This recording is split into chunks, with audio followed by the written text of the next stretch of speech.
Hi listeners, this is the 80,000 Hours podcast, where we have unusually in-depth conversations about the world's most pressing problems, what you can do to solve them, and whether policy to shape science advocacy is more or less impactful than advocacy to shape science policy. I'm Rob Wiblin, Head of Research at 80,000 Hours. Last year, I heard Johannes Ackva on another show and knew very quickly that he was the person I wanted to interview next on climate change. He just raised so many important considerations that I'd never thought about before, one after another, and then made a pretty good go at figuring out what concretely they might imply. And that's just as well, because as the lead climate researcher at Founders Pledge, he's tasked with making substantial grants with the goal of tackling climate change most effectively. Today we talk about why climate philanthropists shouldn't try to minimize expected carbon emissions, why the emissions reductions you achieve in the near term are probably negatively correlated with your actual true impact, whether it makes more sense to focus on government policy or advocacy or direct deployment, decarbonising aviation as well as shipping, concrete and agriculture, clean energy technologies like superhot rock geothermal, nuclear fusion, and carbon capture and storage, what's most weird about how humanity has tried to stop climate change so far, where climate philanthropy is currently most concentrated and what's strange about that, the future scenarios in which emissions end up being far higher than is currently expected, and plenty more besides. Johannes and Founders Pledge wanted you all to know going in that they are currently hiring researchers for their climate-focused grant-making program. They're open to people at varying levels of experience that are keen to work on climate with an impact-focused perspective, pushing the research agenda that Johannes and I are about to talk about and turning it into action via grant-making. I'll say a little bit more about that in the outro. All right, without further ado, I bring you Johannes Ackva.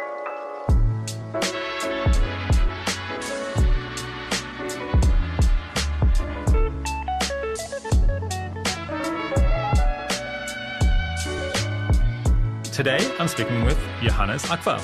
Johannes is currently the climate research lead at Founders Pledge, where he has been since 2019, and where he advises major philanthropists on how they can get the biggest bang for buck with their climate change-focused giving.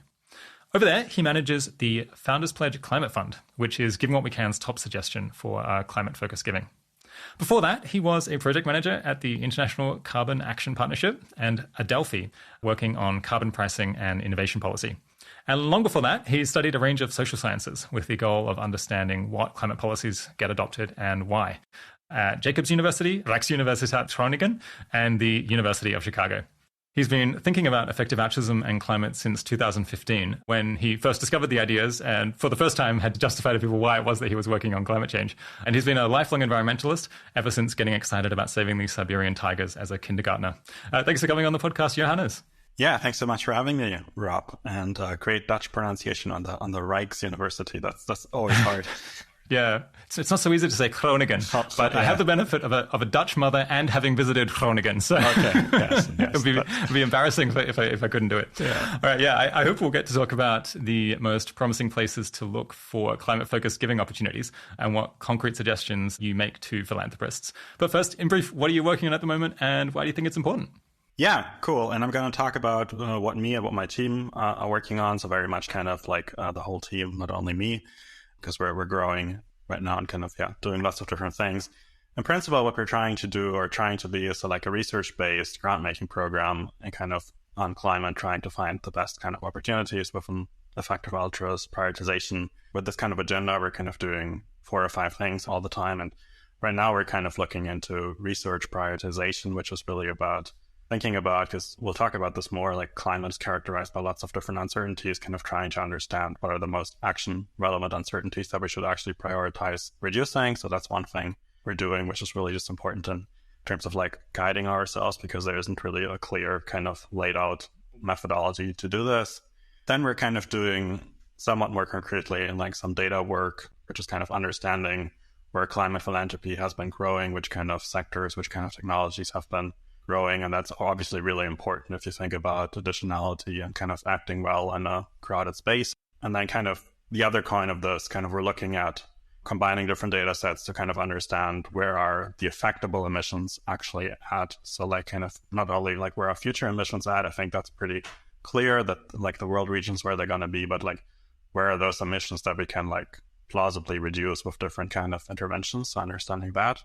Those are kind of the more fundamental parts. And then we're kind of obviously at any given point, we're doing grant making. So we just finished a grant investigation into a grant in China. So yeah, obviously that's kind of turning research into action. And so obviously important for that reason. And we're doing stuff on kind of better characterizing theories of change around innovation advocacy, which is, I guess, important to better understand, both compare different interventions in this space, but also kind of compare innovation advocacy to other theories of change and other interventions. Hey everyone, Rob here. Savvy listeners will have noticed that we just muted the name of the project that Johannes mentioned. And we're going to do that when the name comes up a couple more times later in the conversation. That's just because that grant, it turns out, is still in the works and would rather wait until it's complete to publicly announce the project. But we will stick up a link to that announcement on the blog post with the episode whenever it does actually go out. Okay, back to the interview. Yeah. So that's a lot of things that we're going to get to over the next couple of hours. I guess just a note for listeners who are wondering what we're going to be focused on. A lot of listeners wrote in with questions focused on the issue of, how serious a risk is climate change relative to other risks that are out there. Kind of where does climate change fall in the scheme of all global problems? And at the end of the interview, we are going to have some questions about that. But I feel like that topic has been addressed a lot elsewhere, including in a previous interview we did, which we'll link to. And it's not Johannes' main area of research. So today we're largely going to focus on what Johannes and his team think are the most impactful things to do, taken as a given that someone wants to focus on reducing the expected damage by climate change, which is what they've been looking into for many years.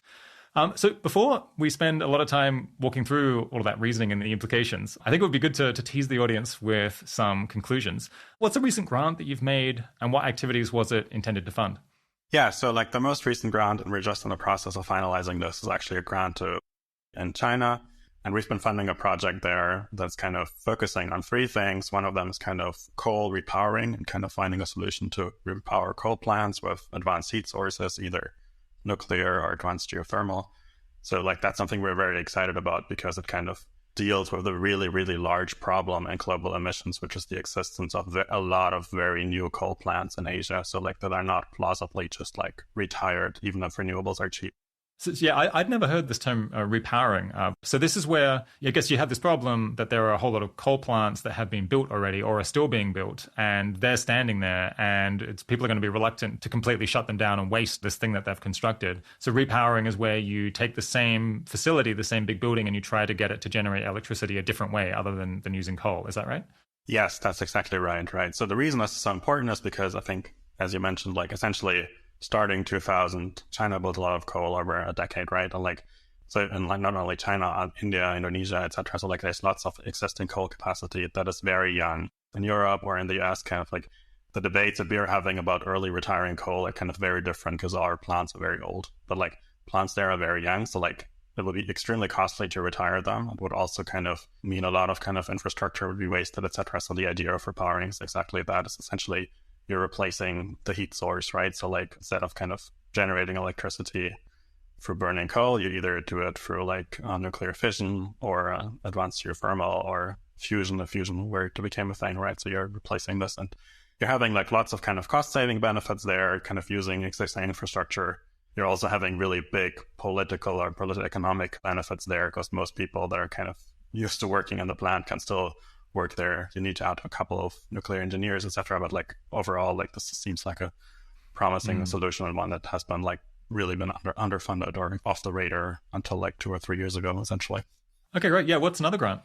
Yeah, so I think another grant I'm kind of curious to talk about. This is not a recent grant, but kind of the results have been recent. So like essentially after the Biden election, we made 2 large grants, one to the Clean Air Task Force, kind of focused on neglected decarbonization technologies, and one to Carbon 180, which kind of focused on carbon removal.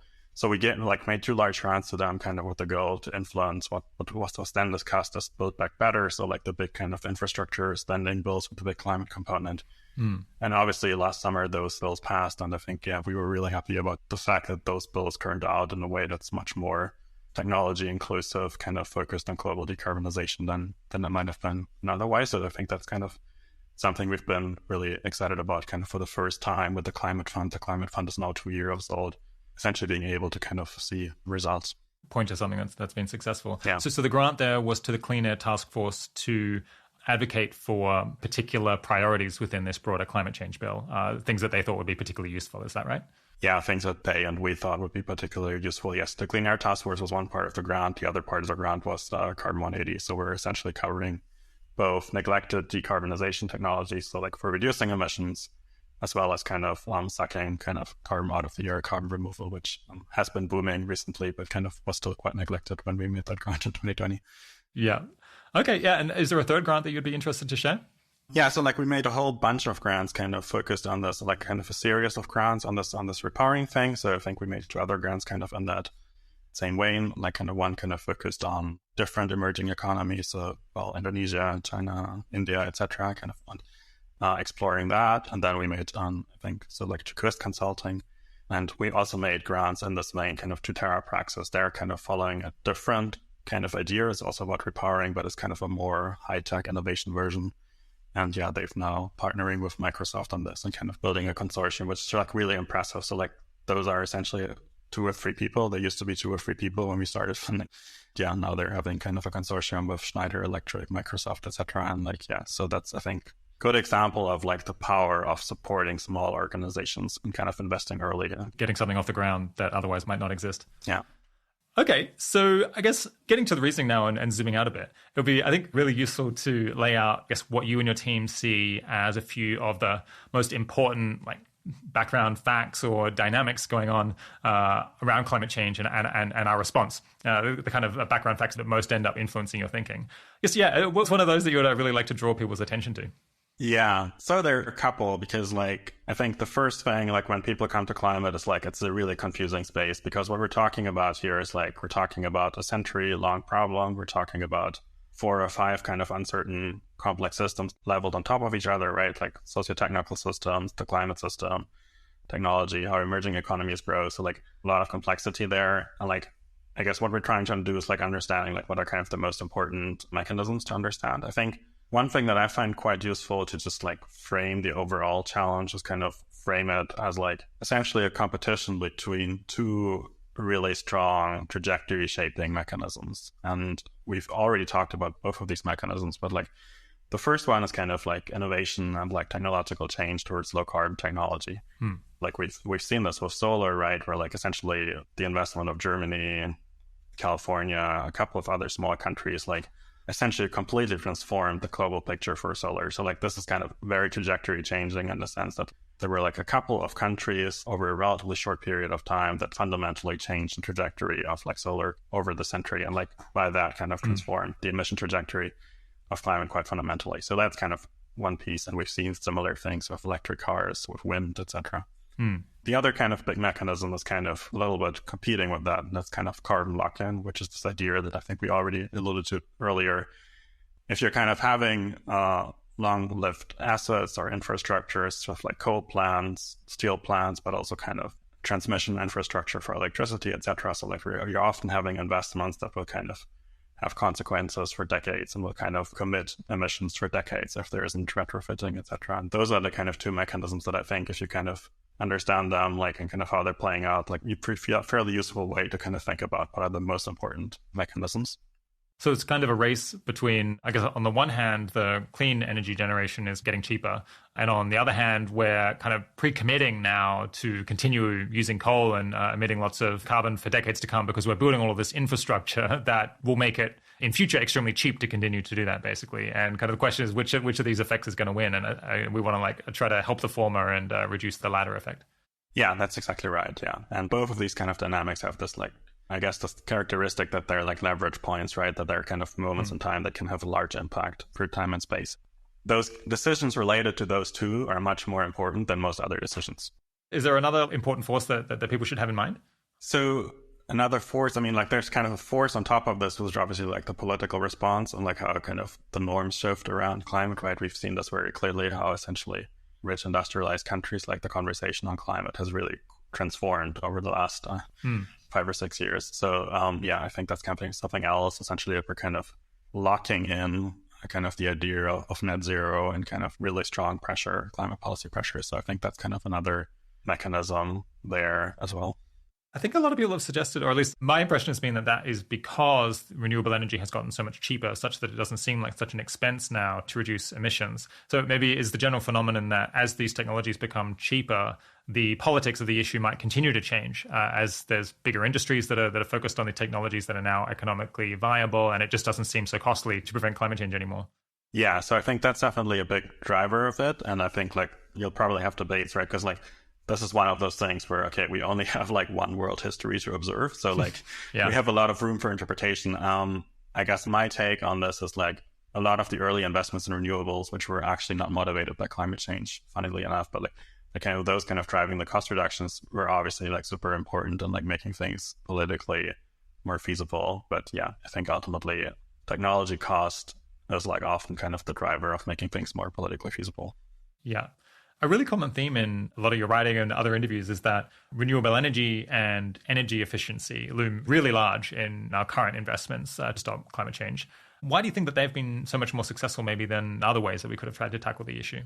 Yeah, so I think for renewable energy, it is very clear that a large part of the reason that renewables are cheap now is that essentially renewables kind of are very popular with a certain constituency. So if we kind of think about like the emergence of like modern environmentalism in the late 60s to early 70s, and ideas of like small scale social organization, small is beautiful, local distributed systems, etc. Like this is something that like renewables play with well, that nuclear and coal play with poorly.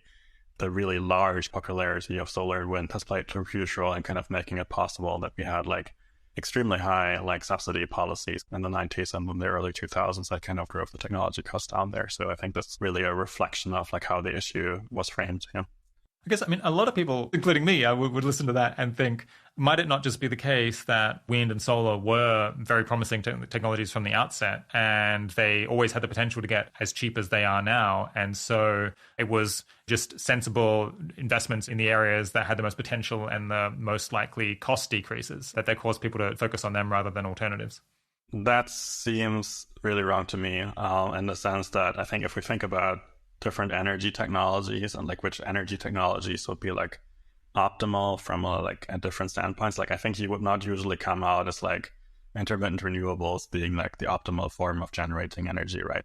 I guess I'm much more of the view that essentially technological change is essentially the function of sustained public support, which is essentially the function of political dynamics. And if like history would have played out differently, like we could have like cheap nuclear fission now, or maybe we could have fusion right now. I think that seems more true to me, kind of based on what I read about like political culture and kind of looking at those things, and like kind of also looking at like the fact that like solar and wind are cheap now, marginal cost wise, but they're very far from an optimal energy technology because of the intermittency. Not only intermittency, also like energy density, space requirements, etc. Right, so they're the optimal response towards decentralized production, and like if you're kind of having a societal / ideological preference for decentralized production, then like renewables, I guess, look better than like large scale on nuclear, for example. Okay. Yeah. What are some of the other kind of striking things about humanity on the whole has responded to climate change, and where we put our efforts now and where we don't? I think up until like 5 years ago or so, right? Like before like the broader public really paid attention to climate, right? When like climate was like this environmentalist issue and then kind of became the top environmentalist issue. And then kind of now over the last 5 years, maybe like wider society has been paying more attention. It's like lots of kind of things that seem very like prominent in our climate discussion, I think, are a reflection of that, right? The focus on renewables is, I think, also like sometimes the large degree of moralizing in the debate, right? Like focusing on your lifestyle emissions or focusing on cleaning up your backyard, at least in many countries, especially in Europe, kind of somewhat critical attitude towards solving the problem through innovation, etc. Like so like there are kind of lots of these ideas, etc., that are kind of reflective of like how this issue has like come about and like which kind of cultural force has been dominant in shaping the issue. And like just to be very clear, like I don't want to like bash like environmentalists, like I'm an environmentalist myself. I'm just saying like if you're looking at an issue that is kind of dominated by a particular constituency, like you're importing the biases of that constituency, and that's pretty much what has happened. Okay, yeah, so you mentioned a few different things there. One of them was, focus on lifestyle change. And I suppose that's how I often encountered climate change discussion, at least when I was a teenager or at college, was about changing the amount of emissions that you have by not driving a car or not taking flights. It sounds like you're not too keen on that as a key focus for advocacy. Why is that?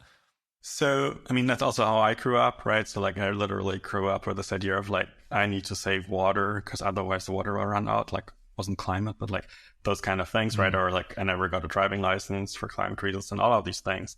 Well, I think it's not so much that I'm not a fan of this. I think like as soon as it kind of only a little bit kind of crowds out your political action, it's not the thing to focus on. I think that's the way I would put it. So like I'm doing a lot of those lifestyle changes myself, but I think ultimately political action in the broader sense is like where essentially everyone listening to this can have more impact. And this can be different things, right? This can be voting, this can be protesting, writing your senator, or I mean, for me, like donating is really a form of political action as well. Ultimately, the reason for that is because what you can do for your lifestyle changes, even when you're in the US, which is kind of the highest per capita emitting rich country, your emissions are something like 10 tons per year. So like you can maybe reduce this a little bit, but like ultimately, like the most you could do is kind of reduce that. And compared to other things, like compared to other changes you can induce, this is just not that significant. And it's also not how we would solve any other kind of issue. Like we would not solve like crime with saying everyone should just not commit crime, right? We're like, I mean, that's also part of it. But we're also having a police and like we're building a public response to this, right? I mean, just to show like that framing matters. I think it's kind of useful to think about like how do we think about other problems, and like for other kind of large social problems, we would never kind of think we're solving them through like billions of people acting, like collaborating on kind of virtuous actions every day. Like this is just not a mode for how we solve other problems. Your point there is a great effort. You could reduce your personal emissions by 20%, which I guess would be, 2 tons in the United States. But really what we need to do is reduce them 100% and reduce them 100% within some reasonable amount of time. And it's not the case that people are just going to decide to stop consuming any resources or using any energy at all. So kind of it strongly implies that the only way that you could solve the issue is to figure out how to make a lot of energy without carbon emissions. And so basically it just depends on whether we can do that or not. And, someone using their air conditioner less is not really very here nor there in the big historical picture. Yeah, I think that's right? And like, I mean, this is not about not doing it. It's more like when I see advertisements like that kind of very much emphasize this, like that's kind of something that makes me like mad, because it's essentially kind of, I think that the carbon footprint, if I understand this correctly, was also invented by a fossil fuel company, kind of essentially kind of playing back the problem to like individual consumption. Do you think it's a bit of a scheme by people who would rather see society as a whole do less, to just say, well, it's up to you personally to not drive a car, and that's where it ends? Yeah, I think it's a bit of a scheme. It's not only like kind of fossil fuel, it's also kind of the environmentalist ethic, like which is about kind of reducing your own consumption, treading lightly on the earth, etc. I think there's something else there, which is about not appreciating how different the rest of the world is, or like how kind of the average human lives at this point in time. Like, I think in general, like with energy efficiency or demand reduction, lifestyle changes, all of those things would look a lot better on cost effectiveness if like most of the world was like rich and essentially wasting energy like we do. But I mean, the average human now on this planet has almost no energy. So I think that's kind of something that's not really widely appreciated. So there's just, it's not really possible for them to reduce their energy consumption because they're on such a tight energy budget to start with. If your overall kind of big picture historical take is that we need to figure out how to generate lots of energy without carbon emissions or without greenhouse gas emissions, and kind of everything will just turn on whether we can do that. Does that mean that almost all of the grants that you make, or almost all of the changes that you're trying to make, are going to pass through some sort of science or innovation R&D stage in order to make that happen? Is that always going to be a part of the theory of change of the grants that you make? No, absolutely not. Okay. Why is that? Yeah, so like the reason for that is because it's about, well, what we do is like we're thinking on the margin, right? So like we're trying to advise people what should they do to have the biggest additional impact. And there's two ways, I think, in which kind of science and innovation accelerating this could like be not necessary. I think like the first way would be like, okay, let's say we're already kind of on a trajectory where like innovation happens as close to the maximal speed, or at least it's kind of not very effectable anymore. So I think that's kind of something we should think about. And the other one is kind of, if you're kind of saying, okay, societally, this is not true, you could still think like philanthropically in terms of organizations you can fund.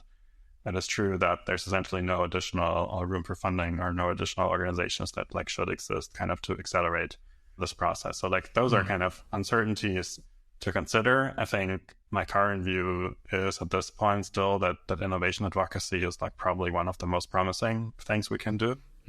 But with both lots of progress, lots of policy progress, I've already mentioned the Inflation Reduction Act and the infrastructure bill in the US and the European Green Deal in Europe, and like also kind of a much stronger kind of innovation philanthropy, innovation climate philanthropy, like Breakthrough Energy in particular, Bill Gates' philanthropic effort. So I think it's becoming much more of an open question than like 5 years ago. I think 5 years ago it seemed pretty obvious that this is where you should act on the margin. But like right now, it's kind of requiring more research. That's what I was talking about in the beginning, kind of where we're trying to make more systematic comparisons between like an additional innovation advocacy and kind of engaging the carbon lock-in, for example. Yeah. That reminds me, you said earlier that innovation was kind of a bit controversial among people focused on climate change, which I guess I suppose I'm not up with the fashion. I don't realize that is controversial. I suppose when I was more involved in that, in climate change related things at university, people seem to often be quite into, science, R&D on solar and wind and so on. Is this a German thing? Like among who is innovation controversial? It's not a German thing. I think it's a dynamic that plays out in most places. I would think most places I kind of follow closely anyway. And I think what happens is that the political right has always kind of been talking about innovation, and it's kind of often not in good faith, but rather more as a delay tactic, or that's certainly how it kind of has been perceived on the political left. So you're kind of ending up in a situation where the political right kind of talks about innovation, but doesn't really want to act or doesn't really want to kind of get really engaged in climate. And the political left is really engaged in climate, but doesn't really want to do innovation or is kind of skeptical of this as a response. And yeah, so we're kind of ending up in the space where like innovation kind of has a bit of a bad rep, saying for the wrong reason, because like we should actually be very excited about like a credible, serious innovation effort. Like that's one of the most powerful things, or the most powerful thing any single country can do to kind of change the trajectory. Okay, yeah. We'll come back to kind of, direct spending versus innovation versus politics and advocacy later on. But I guess now I wanted to turn to one of the coolest ideas that I encountered listening to your interviews, or one of the ones where I was like hitting myself on the head thinking I really should have thought of that before, but I hadn't at all, which is this question of kind of hedging and risk management across different possible climate change scenarios. So it's one thing that you've noticed that I've ended up putting a lot of weight on in your analysis is that it turns out that if you want to reduce the expected damage done by climate change, potentially what you want to do is quite different than maximize the reduction in expected greenhouse gas emissions that you generate. Can you explain the logic behind how those two things come apart? Yeah, so I guess like first it would seem like totally reasonable, and that was my first idea as well, right? Like the goal is to maximize emission reductions because that seems like the obvious thing to optimize for. But I think the most clear or like robust finding, I guess, we have on climate damage is that climate damage is like very nonlinear in expectation, which means that like a world of 3 degrees of warming is kind of much worse and twice as bad than a world of 1.5 degrees. And like it kind of gets worse, like 6 degrees is much worse and twice as bad than 3 degrees. The way that economists usually talk about this is like saying, well, the social cost of carbon is different, right? Because the social cost of carbon is always contingent on a given emissions trajectory. And that means that fundamentally like avoiding a ton of carbon in like a particularly bad future can be like orders of magnitude more important than kind of avoiding a ton of carbon in like a very benign future. So it's kind of this nonlinear damage structure that kind of breaks this at the first instance. And then kind of where it really kind of becomes action relevant, because right now it's kind of fairly academic, becomes action relevant as soon as we think we know something about like what correlates with bad futures. So if we kind of know right now, for example, at Sika Hausfather, the climate scientist has said like, we're not in a like 4 degrees worlds where like renewables have succeeded beyond expectation, right? Like those two things do not go together. So we know if we're kind of in a high damaging future, or we know in a like, or probabilistically know, like we have like evidence that something is very likely, that like intermittent renewables must have failed in some way, right? And that kind of tells us something about actions we can take that are particularly valuable in those worlds. For example, investing in other energy sources such as advanced nuclear, etc. Yeah, I see. So the logic is that each degree of warming is worse than the last, and potentially by quite a large margin, because we're getting further and further away from what humanity is familiar with, and the change is happening more rapidly. So, going from 0 degrees of warming to 1, maybe humanity can handle that reasonably well in the scheme of things. But going from 5 degrees of warming to 6 is potentially, a massive problem, much, much worse. Yeah. And so all else equal, you'd much rather, reduce 1 million tons of emissions in the hypothetical scenario where we're at 6 degrees of warming than one where we're at 1 or 2 degrees of warming. And so, for example, with renewables, if it's the case that solar and wind are just going to smash it out of the park and massively reduce emissions, and we're just going to electrify transport and use renewables to generate, if that's the future scenario that we're in, then like it doesn't matter so much, because that means that we're going to be on a low emissions trajectory and a low level of climate change. So really what you want to do, or like one approach you could take, is to try to imagine what are the scenarios where emissions end up being really high and there's really high levels of warming, and what could we do to reduce emissions in those cases? Is that basically it?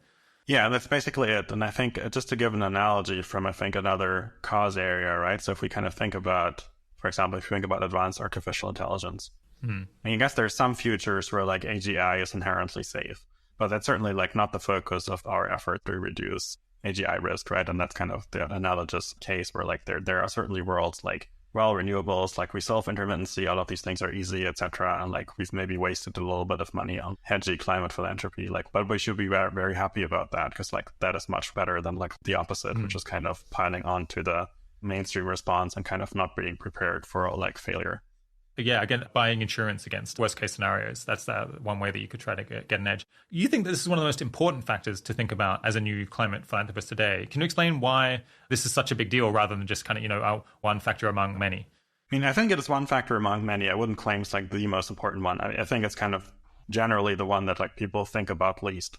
And I think there's a couple of reasons. So like, that are broadly about neglectedness in a cognitive sense. So if we look at the climate discussion right now, it is very dominated by kind of talking about 2 degrees. How can we close the gap from where we are right now, which is something like going to 2.5 to 2, or like how can we reduce the gap from 2 to 1.5 degrees?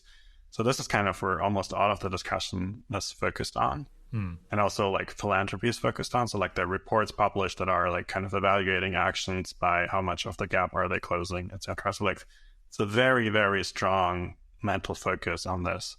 So in that sense, this kind of leads to actions that are kind of risk aware to be like under prioritized, because like it's often, very often kind of this case of like, let's think about how do we get to a very good world, or kind of a much better world. So I think that's the reason why it's important.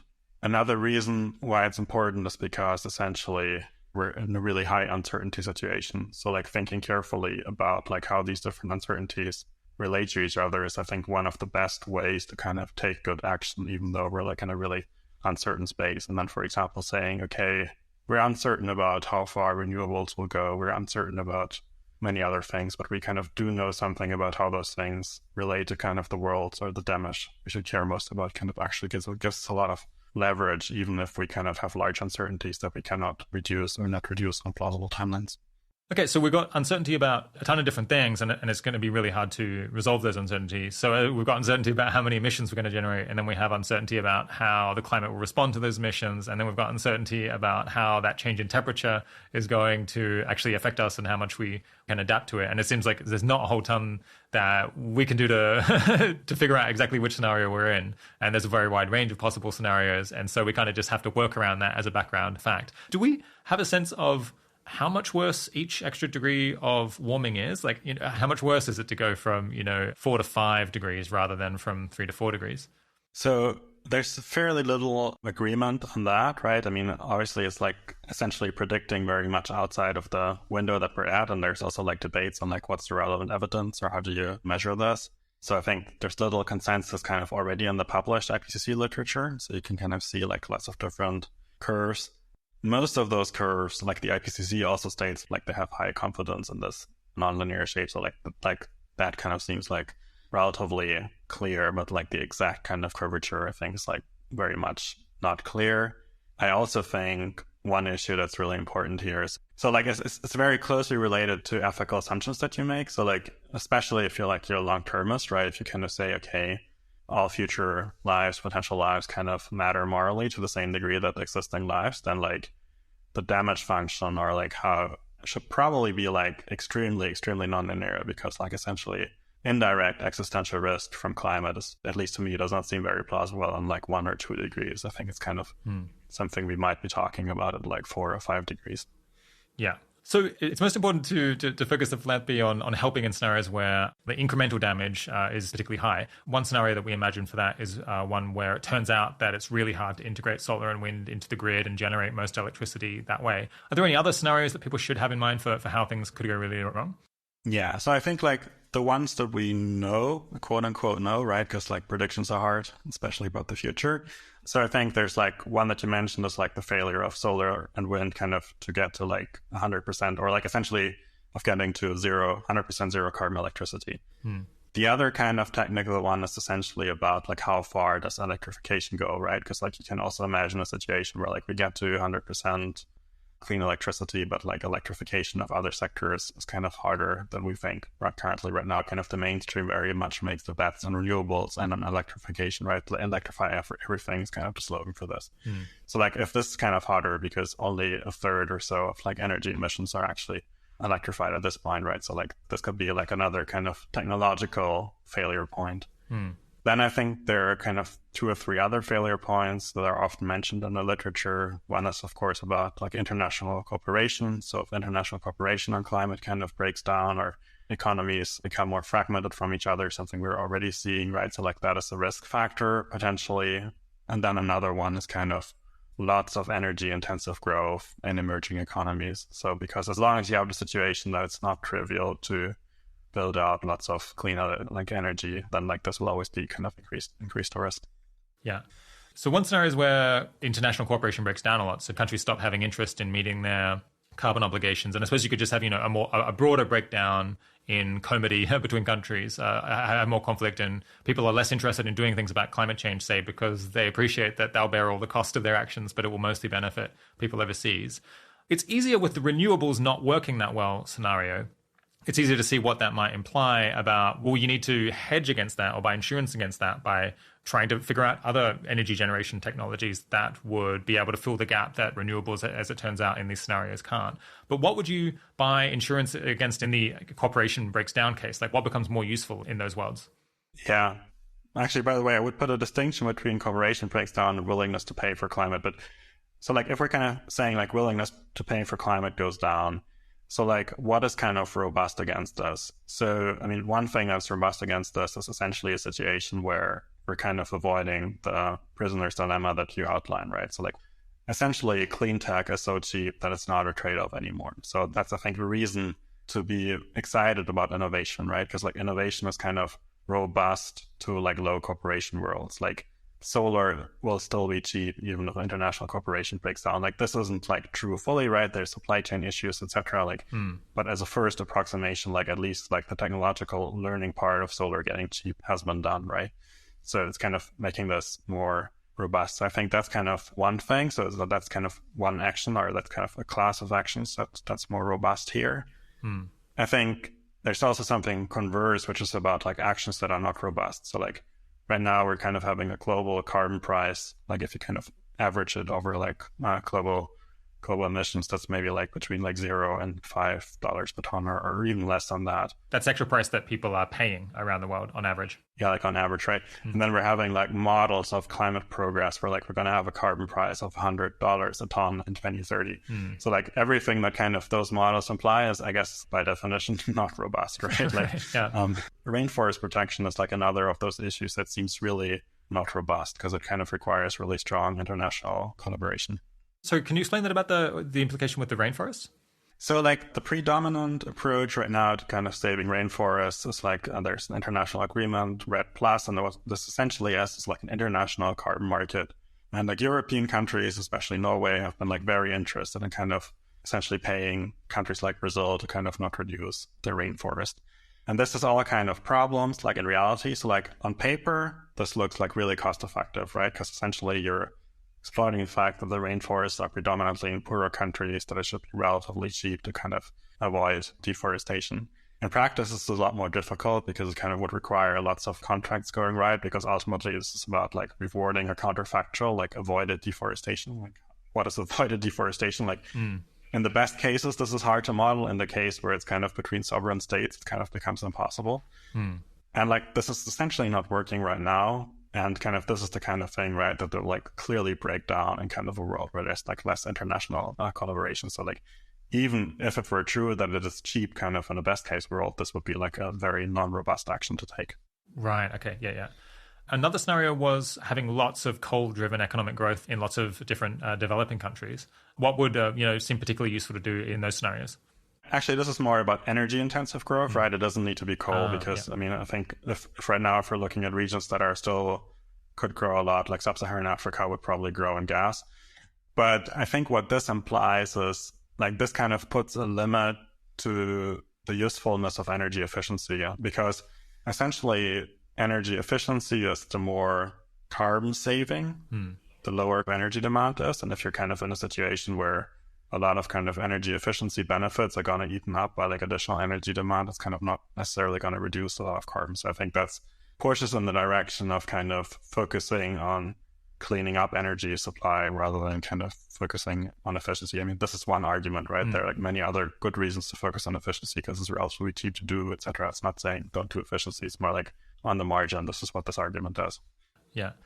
Okay, so this seemed like a really big insight to me when I heard it, because it's like, oh, yeah, it seems very consequential. And I felt like, I really should have thought of this one before and realized that this was a really important issue. But I suppose if I was a climate change professional working in, allocating funding the way that you do, it seems like something that would be very natural for you to realize in the course of your work, like a very important factor to notice. And I guess if if you were allocating funding at a really large level, kind of globally, it would be very normal to think, well, we want to have a portfolio of different investments and we want to hedge a bit so that, if project A doesn't pan out, then maybe project B will fill the gap. And we want to have a portfolio such that we are sure that some things will succeed.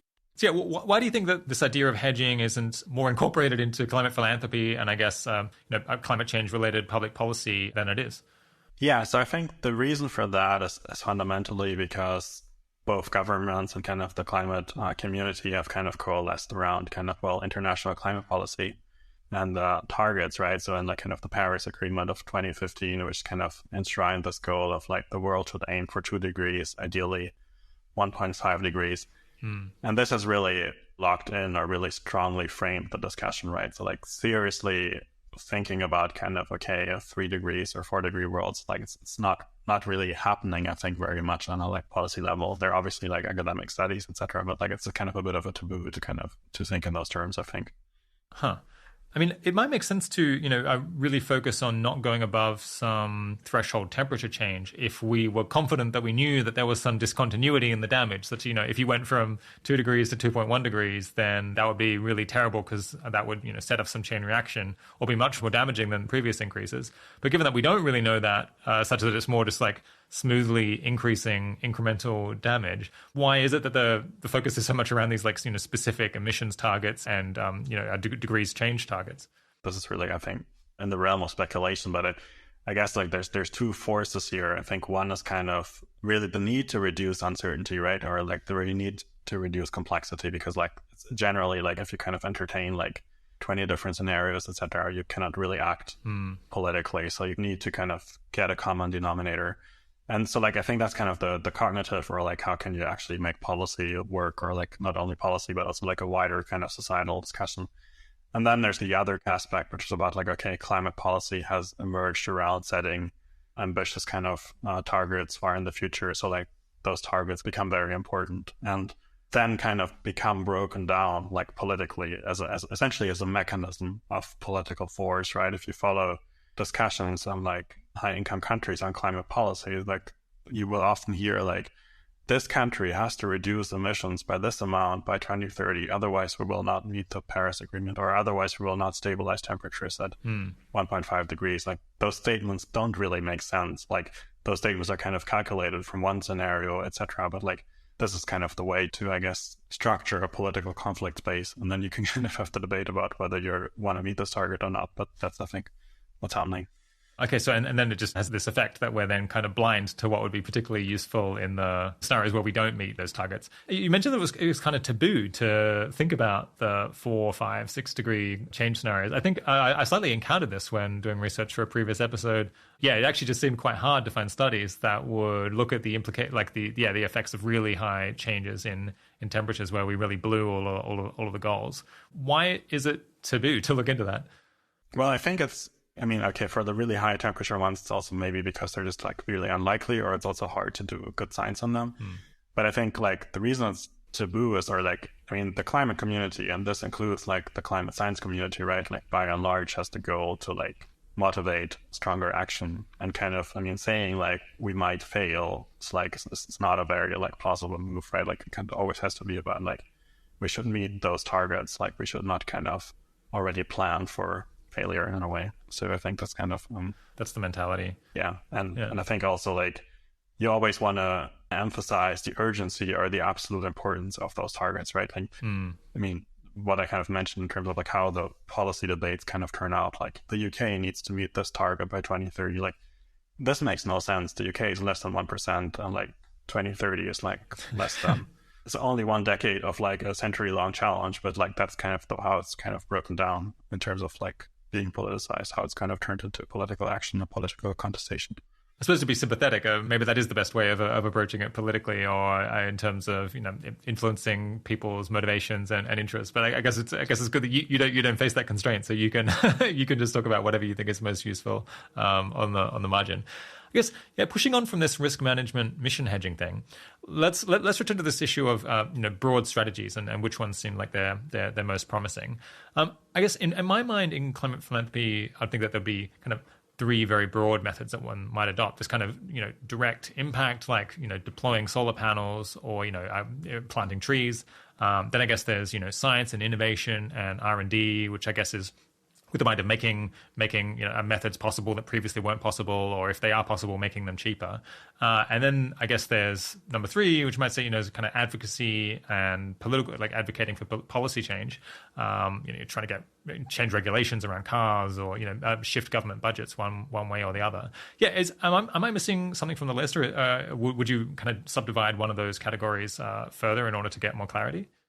Yeah, so I would very much kind of want to subdivide kind of a third category further. That's a little bit like this Eskimo example, having lots of different words for snow, right? So like political advocacy is kind of a thing where most of the action is or should be, because I mean, it's like essentially political spending or overall societal spending is like 2 orders of magnitude larger than climate philanthropy. So it would be very strange if like philanthropy's main purpose should not be improving societal response overall. So I kind of want to differentiate things there further. I think in particular, one distinction or a couple of distinctions I find really useful. One is kind of policy advocacy, or like in this political space to kind of differentiate between increasing the pie, which is kind of something that like grassroots organizations are focused on. So like essentially increasing the salience of climate, increasing the resource allocation towards climate, and then kind of improving the allocation of the pie, which is kind of about essentially making sure that the resources we're allocating to climate are kind of used in a way that's actually useful for like global decarbonization.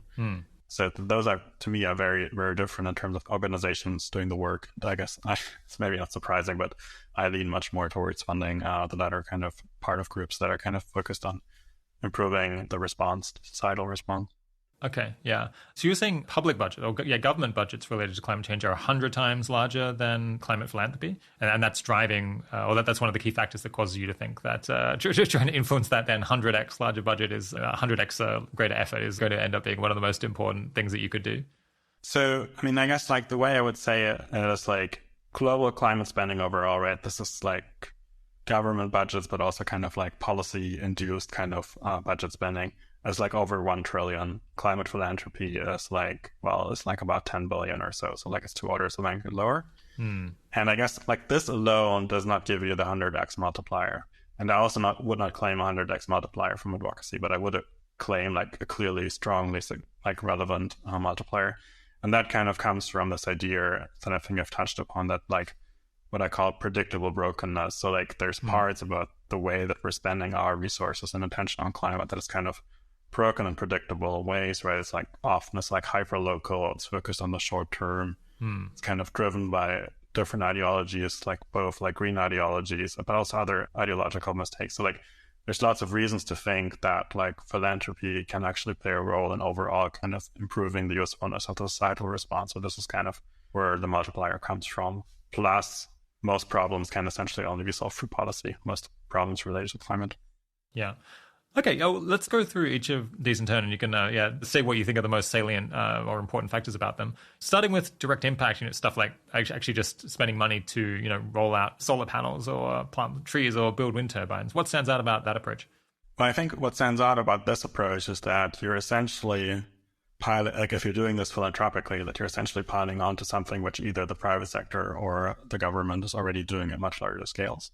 I think another kind of thing that's salient about this is that I think this is more useful for technologies or like for approaches where like the technological learning is higher. So like, and this is kind of something which is like generally true for like earlier stage technologies. I'm much more excited about Google and Facebook kind of buying carbon removal offsets because they're essentially accelerating like nascent kind of direct air capture or other technologies where like what they're buying is not really the carbon offset, but they're also kind of essentially making kind of cost reductions in those technologies more plausible.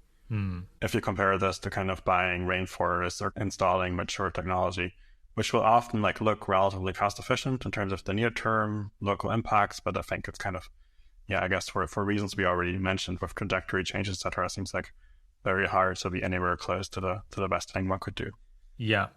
Okay, so if you're going to actually try to deploy something, then you get bigger cost decreases if you do it early on. So if you deployed a bunch of solar panels in 2000, that would do a lot more to stimulate cost decreases in the panels than if you'd spent the same amount of money now. Am I hearing you right? Yeah, this is right. So like this seems to be, I mean, it's not only building stuff that reduces costs. So like it also seems to be true that like earlier pure R&D is kind of more useful earlier. But if you're kind of talking about the relationship of like building more and driving cost reductions, so both through economies of scale and learning. So like you have learning rate models estimated for this, and usually what they estimate is like a cost reduction per doubling of cumulative capacity, right? So this kind of implies that like earlier units have like a much larger kind of benefit, like buying a Tesla in 2004 was much more useful in terms of making electric cars feasible than buying a Tesla now. Sorry, not sure whether you could buy Teslas in 2004, but like, yeah, you get what I mean. Yeah, some sort of electric vehicle. So with the cost curve, you get kind of a constant percentage decrease in the cost for each doubling of the amount of the thing that has ever been built. And I suppose, early on, when almost no one is using something like solar panels, decades ago, then it will be much cheaper to double the number of them that have ever been built than it would be to do that today. So that's what's driving the dynamic here. Yeah. This reminds me of, I guess, one of the most famous climate policies, or at least one that I've heard about a lot, is, as I understand it, Germany spent a lot of money trying to encourage people to actually deploy solar panels in Germany throughout the 2000s. And I think I've kind of heard people make a bit of fun of this because, Germany is a very odd place to deploy solar panels on a global scale because it's not a particularly sunny place. And also solar panels were phenomenally expensive back in 2005, at least compared to today. So the amount of actual capacity that was constructed with all of this money was in absolute terms not that large. But it sounds like you're saying that would be the wrong way to think about the impact of that policy, and you would think about it pretty differently. Yeah, so I think this is probably one of the best things that Germany ever did for the climate. And I think this teaches us something really important about evaluating climate action overall, which is that in general, if we kind of evaluate an action like that we can do philanthropically or through policy, like it will generally be the case that the global long-run consequences and the short-term local consequences like are quite often not correlated or even negatively correlated. So like if Germany would have wanted to like reduce emissions cost effectively in the early 2000s, like we would have bought Russian gas. This would have been really cost effective. This would not have changed the trajectory of like technology. Like this would have just like increased gas demand by a little bit. Obviously what we did is like very different, but like much, much more consequential for global emissions, not for local emissions, but for global emissions in the long run. And like this is a pattern I think we see again and again. And that's kind of why I'm generally much more excited about kind of driving change where kind of trajectory change can still happen rather than like marginally accelerating something that's already mature and that's kind of, already kind of on the path to victory, which would have been true for gas in 2000, Russian gas in 2000, and this may be true for renewables right now. I mean, you're saying it might be negatively correlated. It seems like very frequently it is going to be negatively correlated because, of course, it's going to be cheaper in terms of like, immediate reductions in emissions from the deployment, per dollar. That's going to be cheapest with the most mature technologies that have already come down the cost curve. Whereas if you did it with something completely new, like trying some new geothermal method, then it's going to be incredibly expensive per immediate change in emissions. But then it might potentially create a new industry that otherwise wouldn't have existed by demonstrating that it can work. So it seems like you almost want to set aside and almost completely ignore with your actions what the direct emissions decrease is from generating electricity from the thing. Now we have a climate correlate of strong long-termism.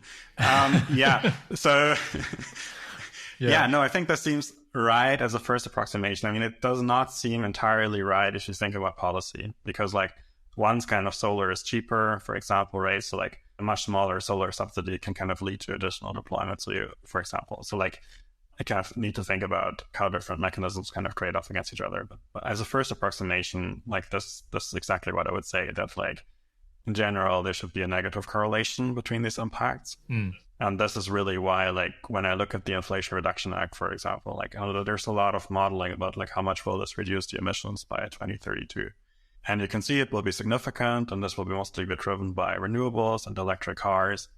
And like, if you kind of look at this, you could kind of come to the conclusion, okay, renewables and electric cars are kind of the most important part of the Inflation Reduction Act, or generally of the American kind of policy change. And I mean, I would strongly disagree with that. I would kind of say like the more early stage kind of technology support is like much more consequential and much more important, and much more excited about supporting organizations that are working on kind of increasing the amount of early stage technology supports compared to those that are focused on accelerating electric car adoption or renewables at a time where those technologies are already winning, and it's kind of more something about accelerating it by a couple of years. Let's push on to the second bucket, which is science, innovation, and R&D. It's a bit funny because it seems like you were saying the first bucket, it has impact overwhelmingly just by affecting the second bucket, which is the science and innovation and cost reductions. Yeah, well, what else would you say about the second category?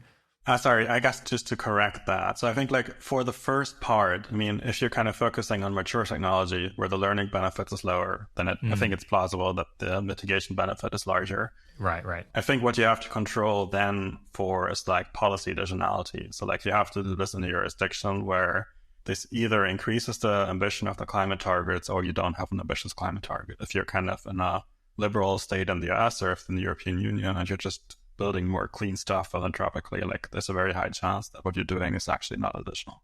So if you're in a jurisdiction where there is some cap on the total amount of emissions that are allowed to be emitted, then any changes within that don't actually affect the total, because if you reduce your emissions and that just reduces the carbon price and allows someone else to emit more. Is that the point that you're making? So like this is, I think, one kind of example of this, right? So this is what kind of called the waterbed effect in carbon markets. Luckily, right now, most carbon markets are not like designed in a way that this is still true anymore. Like this was an early bug of early carbon markets. But like the general phenomenon is much broader. So like something you will like that kind of generates the same effect as something like a clean energy standard that kind of forces a jurisdiction to only have like zero carbon electricity by a given year. Or like you often have this with like, essentially you're having like lots of overdetermined decarbonization action and kind of both in ambitious states in the United States, right, and like in the European Union, that essentially whenever you're doing something directly, you should kind of discount it, and probably discount it quite significantly. Okay, that's useful to know. But yeah, coming back to that question, what are the key things that listeners should know about, I guess, funding science and innovation? So, I mean, philanthropically funding science and innovation is like, I think I'm not sure how much this is actually happening. It's not a lot. It's something that Bezos Earth Fund has been doing. So the reason I would not be excited about that in general as a philanthropic action is that essentially private investment, venture capital investment kind of has already ticked up strongly. And is also kind of strongly responding to kind of policy signals. So when I kind of think about causality, I think like I'm always kind of most excited about what we're going to talk about next, which is like changing policy and policy signals, because like in a way kind of private investment into R&D, but also like kind of government R&D kind of follow from that. So I don't really see a large role for philanthropists kind of funding R&D projects. I mean, also again, for the scale reasons discussed before. Yeah. Because I would have thought that maybe there was a role because, say, government budgets are the largest mover here, but governments are somewhat famously reluctant to invest in, really early stage R&D or very speculative ideas that are highly likely to fail, because then, the public will criticize and feel like their money has been wasted if it doesn't pan out. You might also think, sure, there's tons of venture capital, flooding into industries that are imminently about to become a really big deal, like electric cars.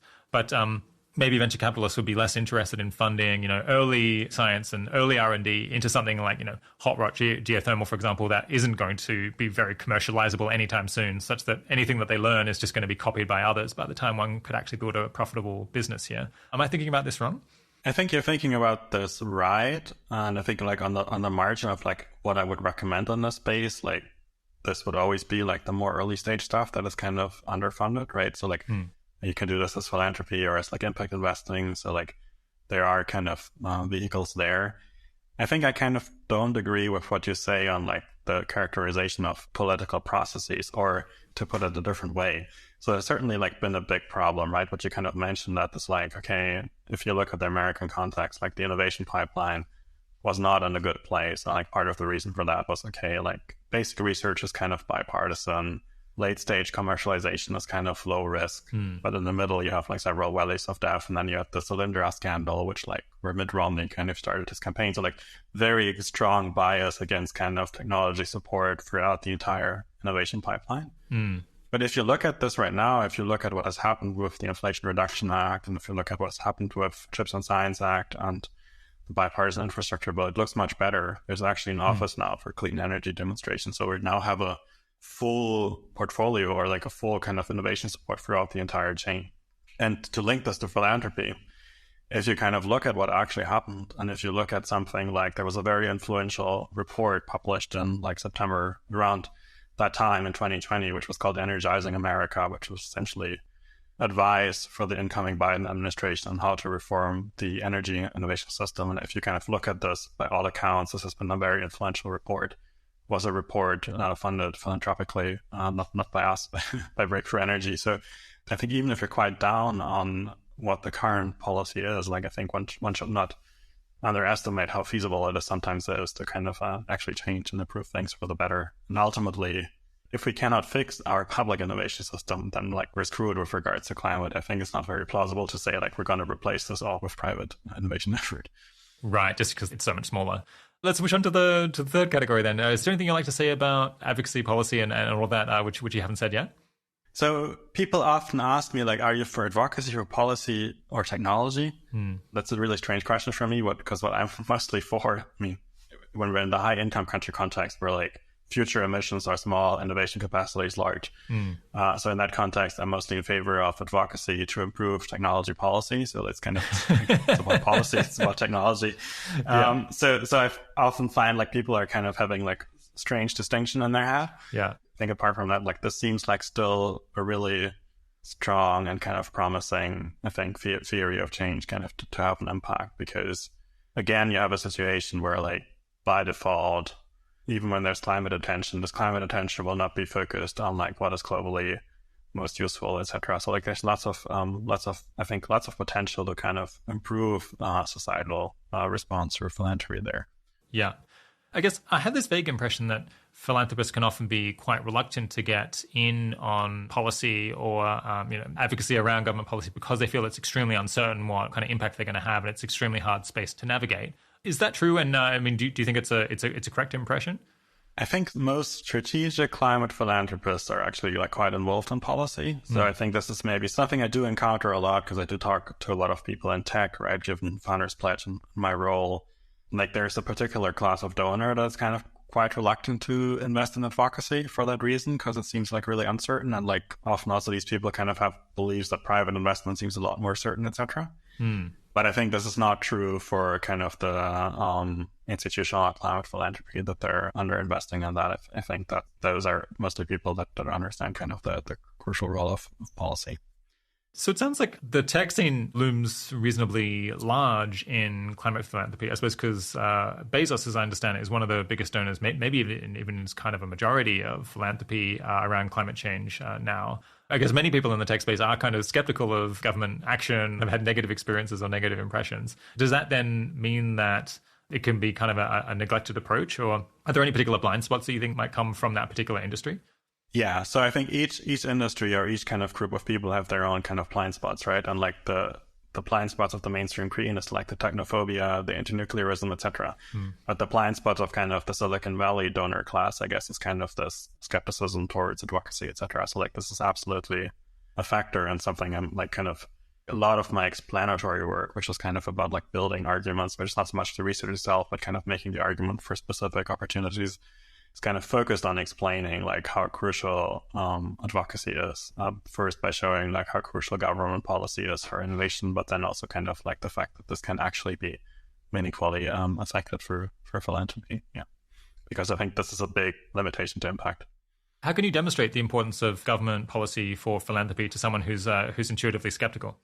Yeah, so I wouldn't claim that I've kind of found the last solution on that, but the last word on that. But I think one thing I can focus on, or one thing we've kind of did recently, we kind of worked on a talk. This was together with the Clean Air Task Force, or like the talk was given by the Clean Task Force, but very much with our kind of with the goal to kind of explain how does philanthropy work, and kind of with the example of super hot rock geothermal. So like this is very much a technological invention that lots of people in Silicon Valley might be very excited about when they hear about it. But I think the first thing that they would often do would be like privately invest rather than fund the advocacy. And so we kind of teased out like what are the different kind of ways in which kind of philanthropy matters here.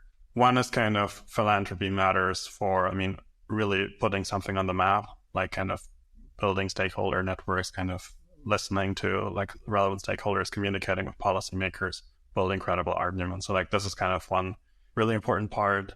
Another part is kind of more classical, what one would call like public good provision. So if you're kind of looking at a super hot rock geothermal space that is like largely funded, the companies through kind of private investments, venture capital, no one will necessarily do the like public good for the entire industry. So this might be the more general lobbying. This might be stuff like kind of understanding where's the heat concentrated. This might be like about organizing knowledge sharing between these actors. So like there's kind of a lot of actors that for like a more mature context, maybe a government would do around public good provision. This might not just happen in early stage technology development and can be accelerated philanthropically. So I think this would be another one. And then of course, credible advocacy. Like if kind of a climate NGO kind of goes to a policymaker and says like, hey, this technology could be really like impactful, like that's just a different story than if kind of the private company interested in that is kind of making that case. So, right. Yeah, those are a couple of those mechanisms. Yeah. You've done quite a lot of research into where current climate philanthropy is actually going. Where is it focused out of these 3 or 4 different categories? So it's actually not really easy to kind of infer this along those dimensions. So like we have like good data, and like this is not our own data. So this is data that the Climate Works Foundation has collected, and we're kind of doing some secondary analysis with this. So there's very good data on kind of the different regions and the different approaches. But this is more about approaches like different technologies or grassroots activism, etc. This is not so much along the lines that you outlined. So I can't really answer this from a purely data-driven perspective. Okay, yeah. Overall, my impression is that most focus has been traditionally on the more policy stuff. Bezos Earth Fund, I think they're having so much money that they're kind of also doing some of the more direct stuff. But I think it's kind of what they would do kind of as the last action if they're fully impact maximizing when they feel like advocacy is kind of saturated. Okay, let's push on from method to location or geography as a vector. It's one of the different dimensions over which you were thinking of optimizing. Which regions and countries currently spend the most on climate change mitigation? So right now it's essentially Europe and the US. And yeah, so those are the regions spending the most by a large amount. So in thinking about crowdedness, I suppose, we're thinking about where the most spending is now in order to try to think about, well, where would spending be neglected? And so where might you find low-hanging fruit that isn't already being taken? In thinking about crowdedness, should we think about it in per capita or, per current emissions or per expected future emissions or per something else? Yeah, so I think that's just really interesting question.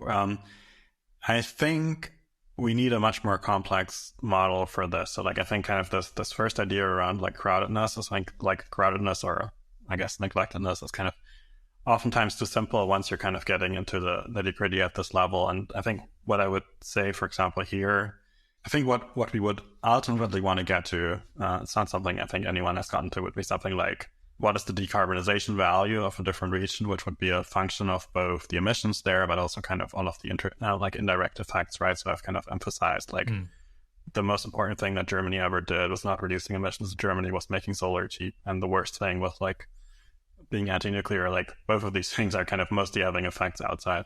So that's, I think, something we would want to get to ultimately. Obviously, this would be really hard, but I think as a first approximation, thinking about the importance of different regions, I think makes sense to kind of think about different theories of change and then kind of from the perspective of a given theory of change, kind of evaluating the importance of a region. So if you're kind of saying, okay, you're in this, let's say you're in the innovation kind of theory of change, then you kind of want to look at what's the innovation capacity in a given region and also like how much can we plausibly still improve that, etc. So like you're kind of combining elements of importance of like improvability or like, it's kind of about tractability to kind of form a view. And I think for innovation, this would probably lead you towards maybe focusing on the US and that, like, as the most kind of potent economy in terms of innovation. We are also looking at Europe, not from the perspective that we think Europe is equally effective at innovation, but that in general, philanthropically speaking, like it's kind of more neglected innovation and philanthropy in Europe. So that kind of leads us to think we might want to look at Europe as well. But so juggling those kind of considerations. Okay, yeah. So in as much as you're trying to stimulate science or demonstrations of new technologies, maybe what matters is not per capita at all or anything like that, but like a per number of scientists or per, I guess you were saying, kind of in innovation capacity. There's something really important here, which is about like when we think about neglectedness or crowdedness, I think we usually think about this in terms of like increasing a direct effort. And like what I'm talking about when I like prioritize between regions for philanthropy is like, essentially, I want to have the most leverage, right? And this can like often lead to like the opposite conclusion. Like it could say like everything else being equal, you want to fund philanthropy in the region with the largest innovation budget. Right. One line of reasoning would take you to, well, you want to fund something in the country that has no budget around climate change at all. But I suppose if you're working on trying to shift what people are doing, then you want to do it in a place where there's the most money available to shift or the most effort available to improve. So it's the exact reverse logic. Yeah. I suppose, what can we say then about location as something you might optimize over here? Because you were saying the most money is spent in the US and Europe, I suppose, because they're the richest places. And so the governments have more to spend and they're more likely to spend money locally than to fund some project overseas. And I guess they probably also have the richest philanthropists there who are interested in these topics, and people tend to fund things in the country that they're from for some reason. But at the same time, it might be that it's best to fund stuff there because they have the most innovation capacity or they have the most public spending available to be influenced and improved. Do you end up drawing any conclusions about, where you would like to make grants? Yes. And like, I mean, we're doing a lot of research kind of getting to more final or like more updated conclusions. And I think like a first conclusion would be like, if you're engaging in a high income country where like, I mean, if you're in the EU, like that's maybe like you're 3 to 5% of like future emissions. And like maybe you're like 20 to 30% of global innovation capacity right now for clean tech, right? So like, it's very clear that the goodness of actions as a first approximation in the EU is kind of determined by their effect on like, global emissions through innovation or other mechanisms. So that's kind of combining like theory of change with like engaging in regions. So that's kind of the first thing. And then if you're kind of within innovation, you would kind of say, okay, like maybe you want to look at the US, maybe the EU, maybe Korea, maybe China, Japan. And then it kind of ends like with regards to like plausible candidates for innovation philanthropy, because only those jurisdictions are kind of plausibly producing like large scale technological change. Looking at this from a different perspective, if you're kind of looking at this from the perspective of like avoiding carbon lock-in, avoiding like, large investments kind of that would like kind of commit emissions into the future, like it will look very different which regions you will prioritize, right? Then you will kind of look at China, India, Southeast Asia, and then you will think about how this compares to sub-Saharan Africa. Those are really hard questions because there's always lots of different considerations. I think right now we're almost definitely going to invest more in China because that's like obviously important from both angles. For other regions, I think it's usually clear what the considerations are. But for example, if you look at sub-Saharan Africa versus Southeast Asia, like, and it's kind of unclear. It kind of depends on how you kind of trade off, like our shapeability, how you think about effectability of the mission. So that's kind of work that we're doing right now, kind of trying to get a better handle on those questions. Okay, so you don't necessarily end up saying, well, there's so little money spent in Nigeria, so we should try to make grants in Nigeria. Instead, it's more realizing what is the comparative advantage of each different location. What are the most important things that can be influenced there? So with Europe, it potentially has quite a lot of universities that could do interesting science, but the fraction of our future emissions globally that it accounts for is really quite small. So you can kind of ignore that aspect of it and just think about, well, what could they do that might influence the 95% of emissions that are going to come from the rest of the world?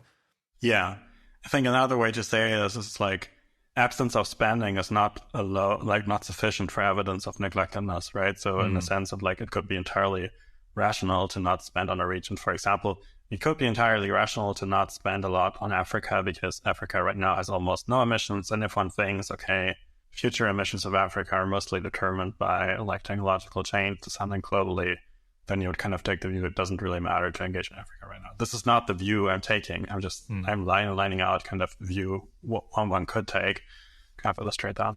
Yeah. So innovation is one of the things that we mentioned at the outset as being a particularly important kind of trajectory shaping thing. And the other one was this carbon lock-in from construction. And I suppose you're saying you can I guess you can just look at the number, like where are the most coal plants being constructed, and it's going to be China, India, Indonesia, I don't know, but possibly Vietnam, Nigeria. You might know this, and then you think, well, what could plausibly be done to shape, I guess, the amount of that's going on, or to repurpose the plants because it might just seem not practical to stop people from constructing them.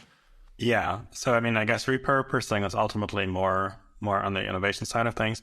Yes, I think that's probably right. But like, I mean, to make like kind of this a bit more concrete, like if we kind of compare, for example, China and Indonesia, right? Like China's coal fleet is like significantly larger, but like China's also kind of at a further stage in economic development, also like at a further stage in terms of climate policy commitments. So like you could actually come out and like kind of say like, okay, you want to focus on Indonesia, for example, because there's more new coal potentially being built. That's kind of like, that's a reason to kind of engage there rather. So like like difference in affectability. And so that's kind of what I was pointing towards in the beginning, where we're kind of saying like, just looking at the absolute numbers of like current capacity or like plant capacities, it's not really enough. We kind of want to get a better model of affectability that kind of takes into account other considerations. Yeah. Have you tried coming up with a measure of affectability, or is that kind of yet to be done? Yeah, I mean, that's something we're working on right now. We're kind of working on kind of compiling the data, and then so like we're looking at data of future emission scenarios, and kind of existing infrastructure, so committed emissions, and then kind of considered emissions, right? Like what is kind of being planned. And once we've kind of collated this data, we can kind of better inform this question of like what would you need to assume about like the different affectability levels to prioritize different things. I think that's kind of where this exercise will probably. And there will be no definite answer there, but it will kind of allow us to kind of explore, like, what would you need to believe to kind of prioritize Sub-Saharan Africa over Indonesia, or like China over India, etc. Yeah.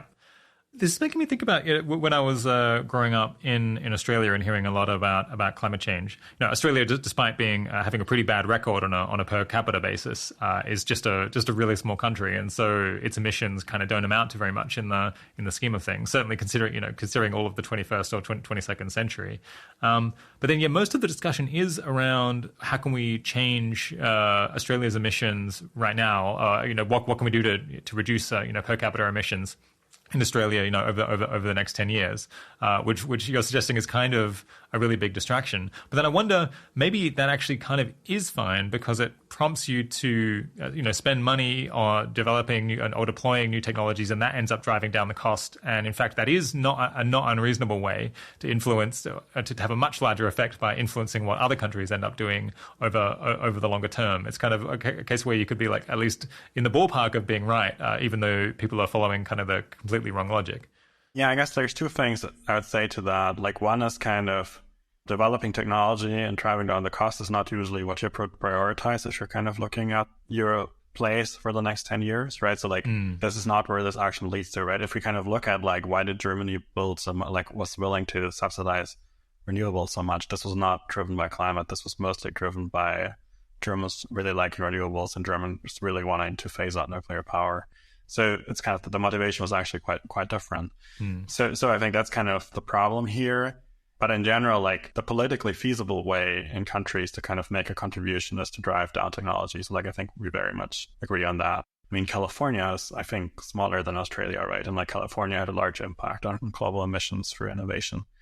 I think the other thing I'd say is like this fails when the world is very different from the high income countries. So this kind of fails when like, let's say in Switzerland, like the marginal demand of kind of the most radical climate group there is to kind of insulate all Swiss homes, which kind of will really do approximately nothing for global decarbonization because like most emission growth is in countries where like insulation isn't really like the problem. Or like another example for this is kind of carbon capture and storage, which we might very well do without for coal power in like high income countries. But like the fact that we might do that without this is kind of a reason that the innovation there is slow and that kind of it's not really becoming affordable option kind of in those places where a lot of new coal is located.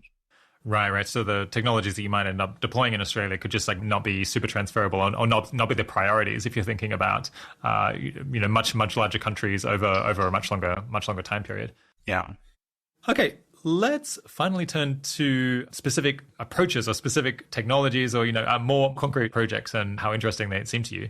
Maybe I'll run through a bunch of these and you can offer your takes on, how excited you are by them relative to other people, and you can give a reason why. I suppose I've chosen a selection of options that are a little bit less mainstream and about which I've heard people talk about over the last couple of years. I've got quite a few, so the audience should forgive you if your answers end up being reasonably brief here. Does that sound good? Yeah, so I guess one thing I want to flag here before we go into this is that essentially I'm not talking generally about the technological attractiveness of a given solution. I'm kind of talking about my all things considered view, given how good I think something is and how appreciated or underappreciated it is. Sorry, what do you mean by that? So I mean by that given that climate is such a crowded space, being excited about something and excited about something as a marginal funding opportunity is it's often quite different because a lot of stuff is already well funded compared to what is needed, etc. So I suppose the archetypal case here might be that, you're very optimistic about solar panels in general. You think that, we might end up generating a whole lot of electricity through solar panels in the fullness of time. But that doesn't necessarily mean that you think it's underrated. And it doesn't necessarily mean that on the margin, we need to make more philanthropic grants to fund that. The two things come apart completely. Yeah, that's exactly right. I'm very excited about solar panels, and I'm very unexcited about funding advocacy to marginally accelerate solar panels, yes. So we'll think about how good do these things seem relative maybe to how much attention or how much effort they're getting now. First one is, funding kind of grassroots activism like Extinction Rebellion or, Sunrise or Just Stop Oil, all of which have been getting quite a lot of attention in recent years. Yeah, so I think this is a good example of what we just talked about. So especially I think the Greta-style climate movement and Extinction Rebellion, etc., have certainly changed the conversation and had a big impact there, both in terms of increasing the pie, but also kind of in narrowing the solution space. So I guess I'm a bit ambivalent about that, but in general, once you kind of hear about them in the national media, that's not the time to fund them anymore. It's kind of a little bit why you shouldn't, I guess, fund in disaster philanthropy is a bad idea, right? Once something has national attention, it's not what you want to fund. I think the interesting question there is whether you could fund early stage movements that will reliably produce good results. I think that's where I would look in that space, but I wouldn't be excited about funding any of those movements you just mentioned. The countervailing consideration that would jump to mind is you might think, well, they've managed to get so much attention, so they have a very big audience. So maybe they're really competent and they've been able to build these really big movements. So maybe they should get more resources and not because they're well able to use them. You think on balance that factor is dominated? Yeah, I think on balance that factor is dominated. I mean, I think they both get national attention as well as kind of broad approval, and there's also large funds like the Climate Emergency Fund, etc., that is kind of funding this work. And I think the other thing is also I have a certain ambivalence with regards to for something like Just Stop Oil, that's quite polarizing, or some of those other movements, how kind of the effect actually looks like. Yeah. Okay, well, I guess alternatively, how about funding progressive organizations that are focused on improving policy around popular solutions around electrification? I guess Rewiring America, how do they look? Yeah, so Rewiring America would be kind of this example for essentially they're really focused on kind of rewiring America. So near-term mature technology decarbonization options such as electrifying your home, electrifying your private transport, putting solar panels on the roof. Yeah, I think that's kind of something that's extremely popular and extremely political pressures that exist that kind of very much focus on this because this is where the American labor is, for example, right? These are not organizations I would think is good to support because they're kind of shifting the discourse in the direction that's kind of removed from optimizing global emission reductions. If Rewiring America alone would write the climate bill, it would kind of almost be entirely focused on mature technologies and kind of would kind of not capitalize on the innovation benefits, and that's not where I would push on the margin. I see, because they all focus maybe on job creation within America, which is just completely disconnected from the actual goals that you're trying to accomplish. Yeah, and also those are kind of the goals that are already kind of have strong constituencies, right? So it's not only about job creation, it's also about getting near-term action done, right? And that's very appealing. And I'm not saying it's bad, I'm just saying on the margin, it's not the thing to focus on, I think. Yeah. Okay. How about, new nuclear power plant designs and reactors, and trying to get demonstrations of those built and then them scaled up a whole lot? I'm sure there's probably, a bunch of different ones here. I've heard of molten salt reactors, but I imagine that there's other ideas as well. Yeah, so I think this is something where it's actually interesting because I think there's a fair amount of private investment. But philanthropically, it's kind of still fairly niche. So like in that sense, like supporting this philanthropically is something we have done and I think we'll continue to do. And kind of similar to what I talked about for super hot rock, I think there's things that like philanthropy can do there that are kind of quite useful, and that also like many traditional climate philanthropists will not do. So and will not do, like the reason they will not do this is because they're anti-nuclear. So like that's something we're kind of interested in, especially in Europe, because there's kind of, even though Founders Pledge is like a small climate funder, we're like among the largest pro-nuclear climate funders in Europe because there are so few pro-nuclear climate funders in Europe. Yeah. So when I'm thinking about these newer technologies that people talk about, newer energy generation technologies, like my mind immediately goes to trying to analyze whether the advocates for them are overstating, the technical feasibility of these methods, or if we could get molten salt nuclear reactors to work, would they be cheap enough to actually compete with alternatives? How much time do you spend thinking on that kind of technical level, evaluating engineering details and experiments that people are running to see whether you buy into the overall case? Yeah, so like in general, this is something we sometimes do. So like we spend a lot of time on the techno-economic feasibility of repowering coal last year because it seemed like a key uncertainty for like several rounds we were making. But I think in general, it's just not something we would generally spend a lot of time on for a couple of reasons. I think one is like it's really about information economy. Like it seems like you can spend a lot of time on this and like not reduce kind of certainty very much. You're kind of always ending up in this like there are many different plausible interpretations of the evidence. So, and where on the other hand, like there's very robust evidence to think that like traditional climate philanthropists are like not investing in nuclear because they're anti-nuclear. So like essentially there's kind of reasons that about the structure of the funding that are kind of independent of the technology that like lead you towards making that bet. I think another thing which seems like important in this context is that again, this is my policy-centric view, but like when you look at advanced nuclear, I think like the main problems are not technological ones, or like there are clearly technological problems, but the fact that they're not solved is like essentially a function of like sustained public attention or the lack thereof, right? So in that sense, I think my main uncertainty with advanced nuclear is not like, does the physics work? My uncertainty is like, will we actually get a functioning advanced nuclear innovation system that kind of solves these generally solvable problems? And I think similarly for something like super hot rock, where the uncertainty is more on that level. Yeah, I mean, it kind of makes sense to me that old school environmentalists would be skeptical of nuclear, although as I understand it, kind of at least the environmental movement, at least in the English-speaking world, has been taking a sustained second look at nuclear power. But why would it be that climate philanthropists today as a group would be really biased against nuclear as an option? So I think this has certainly been, like the anti-nuclear bias is much less than it was 5 years ago or so, right? So like I think as a first approximation, like the influx of the tech community of like Silicon Valley wealth into climate philanthropy has certainly like made climate philanthropy at large kind of less technophobic or less like kind of anti-nuclear, for example. So I think this is much less of a problem than it used to be. So I think it's kind of becoming more nuanced, especially in the US context. Yeah. But the other thing that we talked about then before is like, if you're a tech donor, like you being excited about advocacy is kind of the exception, right? So right.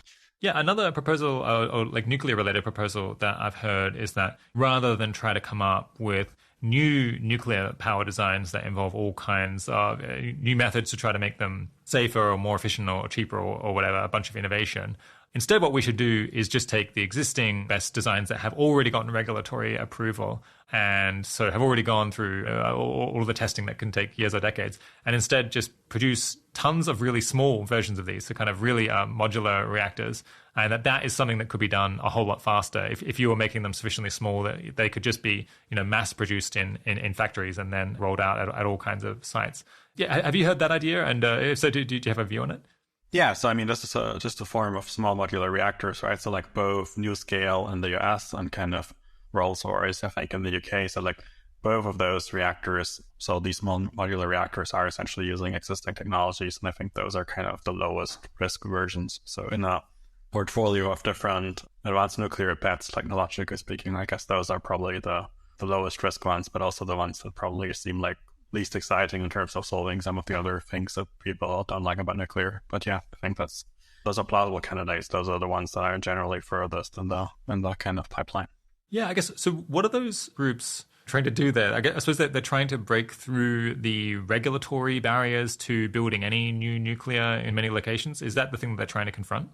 Yeah, so it depends a bit on so if it's like a light water reactor, so like you have a licensing process for this in place for the large, like for example in the US for the large light water reactors, but essentially for newer designs, especially if you're kind of going further from that, you need new regulatory processes. And there's a lot of lock-in there, kind of like regulatory lock-in that makes this very hard. And it's another reason why advocacy is good. Like you cannot fix a nuclear regulatory process through private investment. Like you need to kind of exert political pressure. Okay. How about geothermal energy? And as I understand it, there's kind of two different categories here. There's the classic geothermal energy, and then there's this hot rock geothermal, which is where you dig much, much deeper and you can get sufficiently hot rocks almost everywhere if you're able to go down far enough. Am I understanding that right? Yeah, that's roughly correct. I think there are a lot more, but I think it makes sense to distinguish that those two kind of as so like classical geothermal, right? It's like very location specific, and it's kind of good when you have it, but essentially only available when you have like volcanoes or like very specific conditions. So it's kind of a niche renewable resource. If you like talk about like super hot rock or like what groups like Clean Air Task Force or Project Inner Space, etc., would kind of work on, or kind of supporting the development of super hot rock here, what you're looking at is kind of drilling much deeper and kind of then injecting water and kind of getting the heat out. So making like geothermal anywhere is kind of the catchphrase here. So like making geothermal location independent, essentially by utilizing and kind of further developing technological advances that were kind of brought about by the fracking revolution in the United States. So we now are much better at drilling. Let's kind of use this for not for extracting gas, but for kind of getting heat out. What do you make of it? Is that a underrated or promising thing to fund? Yes, absolutely. So this is something I guess we've been supporting pretty heavily, kind of through supporting the Clean Air Task Force, which has has I think the largest philanthropically funded program on this. And I think this is kind of one of these, like a really promising bet. If this works, you can kind of essentially generate clean, low-carbon electricity that is also firm, right? That is available 24/7, and that's relatively energy dense. So you could also do repowering potentially with this. So this is a very exciting from an energy standpoint, but extremely nascent, and also I guess because of the connotations with geothermal traditionally, right? So it kind of requires active work to kind of change the perception of geothermal and to kind of build the excitement to actually try this, right? So this is another example where philanthropy can be helpful because it's not rocket science. One can do those things, but one needs kind of public experimentation. One needs to drill those wells, etc. Yeah, private capital will not do that. So you need to make this more likely, and the way to make this more likely, I guess, is through targeted advocacy. Got to build some buzz so that the people pressure the government to try this stuff out. I guess money has been given to fusion for many years because people find it exciting. What are the reasons why hot rock geothermal? I mean, it sounds really great if we could actually dig sufficiently deep and it wasn't horrifically expensive. What are the reasons why it's most likely to not work out and not be a fantastic way of solving this problem? Well, I think the most likely way it would not work out is if we're not getting to me at least, seems like if we're not getting our act together in terms of making it work, right? Essentially, this requires some progress in material science. It requires experimentation, etc. So we want to walk down this technology path and try this out, but this will kind of take sustained policy effort. This is something that will take a decade and will take significant public investment. So I think the main uncertainty is will this actually happen? So that's, I think, the dimension that I think about. Obviously, it could also not work technologically, but in general, I think it seems much lower risk technologically than something like fusion, etc. Because ultimately what you're doing is you're extending a set of technologies that you've kind of already developed through the shale gas revolution and applying it to a new context. So this is not this is kind of it's not rocket science. Innovation, but it's kind of yeah, it's not rocket science. Yeah. Yeah, it's interesting that from one point of view, you seem extremely optimistic because with many different technologies, you're saying, sure, if we put in the effort to make this work that we did with solar and wind, then we could just solve climate change if we had the sustained science behind it. And I guess it's because of that view that causes you to think, well, the main problem here is that that's not happening or it might not happen. And the main reason it won't happen is just that public policy and governments don't get behind it on a sustained big scale. Is that kind of right?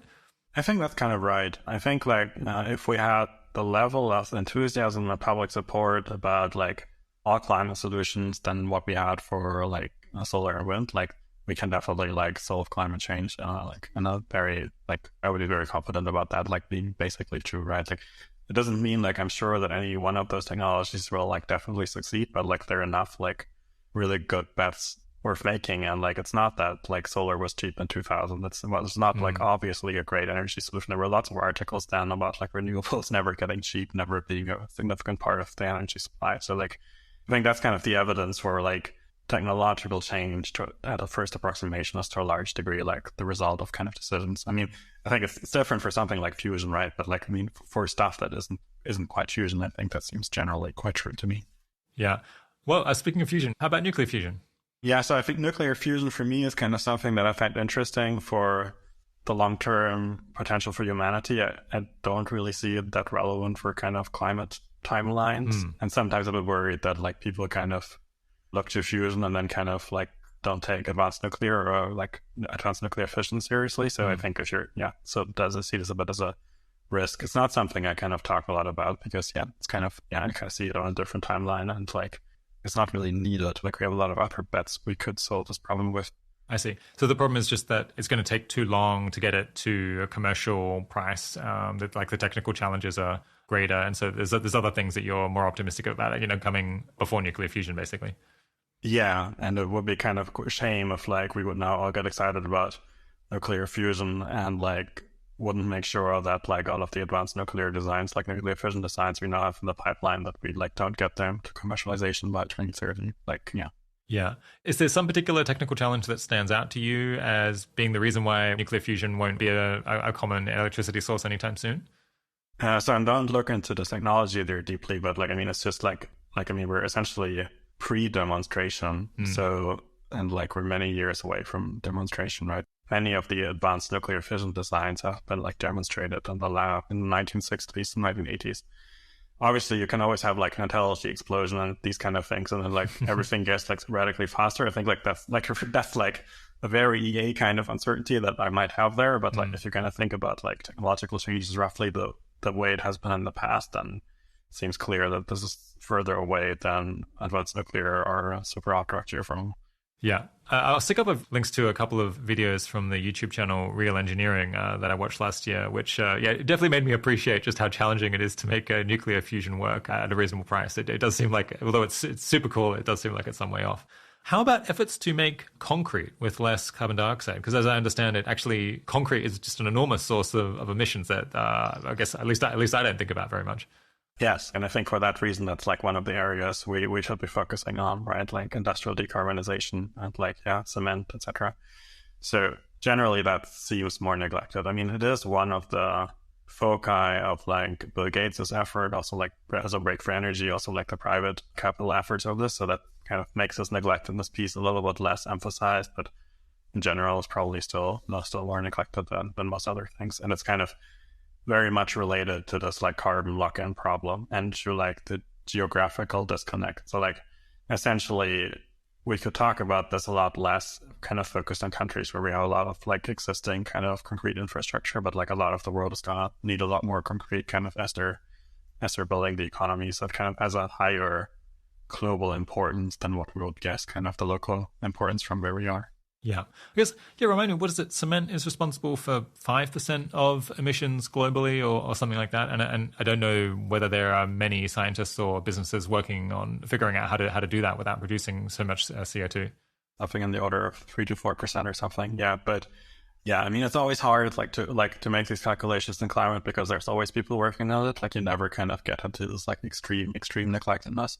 Are there any other similar kind of industrial processes that generate a surprising number of emissions that, but are not really part of the public discussion of decarbonization? Yeah, I mean, industrial decarbonization, steel is the other big thing there. The other thing is shipping, which I think is a similar ballpark in terms of emissions, international shipping in particular, because that is kind of outside the scope of national climate policy and is kind of somehow much less salient than aviation for no real reason. Because I guess something else. Yeah, suppose people get on planes. It's not related to it's not related to personal lifestyle choices, right? Yeah. So shipping is kind of a little bit forgotten, and agricultural emissions. So essentially, the stuff that's kind of beyond electricity, and I think at this point also beyond electricity and electric mobility, I guess is the stuff that gets talked about less, and it's often the stuff that is both harder to solve and kind of has the longer kind of capital assets related to it. So it's there should be many reasons to kind of as a marginal philanthropist to kind of focus on those sectors. So the fact that it's difficult, that actually seems good here, because it suggests that it's very early stage issue where additional effort might move the needle substantially. Can you explain the logic behind why it would be promising to focus on shipping, say? With shipping, I mean, the fact that it's kind of outside of national climate policy is already kind of evidence to think that there's probably less attention on it that there should be paid. And then it's kind of related to, it's a hard technical problem, right? It's about energy dense, you need energy dense fuels. And it's also a problem where I think the success on light duty electrification, electric cars, kind of easily mislead us to assume that we'll be easily able to do this for all other heavy duty transport as well. So I think that's another reason there. So those would be kind of the considerations. And the fact that it's hard means that emissions in the future are more additional. The probability that those emissions are in the future is higher, right? If you're kind of thinking about electric vehicles, and because electric vehicles are definitely winning, it's kind of you're less sure whether you actually make an additional impact.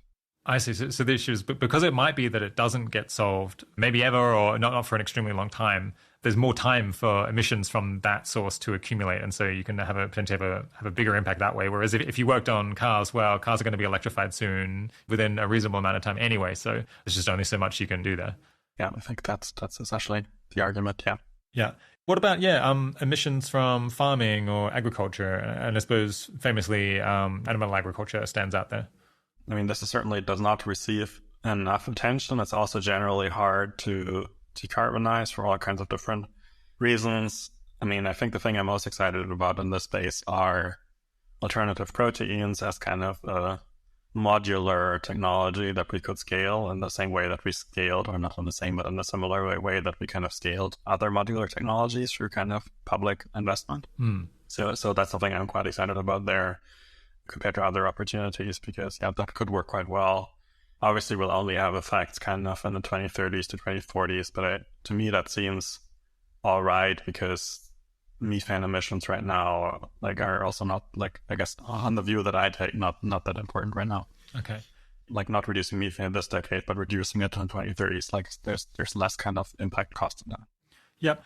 How does working on these hard to decarbonize industries interact with the issue of emission hedging and wanting to focus on the worst case scenarios, or the cases where there's lots of emissions? Is there an interaction there?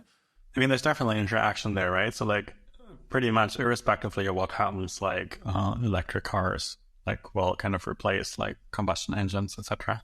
So even in the worlds where international climate policy falls apart, the air pollution arguments alone are sufficient reason to kind of push towards electrification, given where we are right now with cost, etc.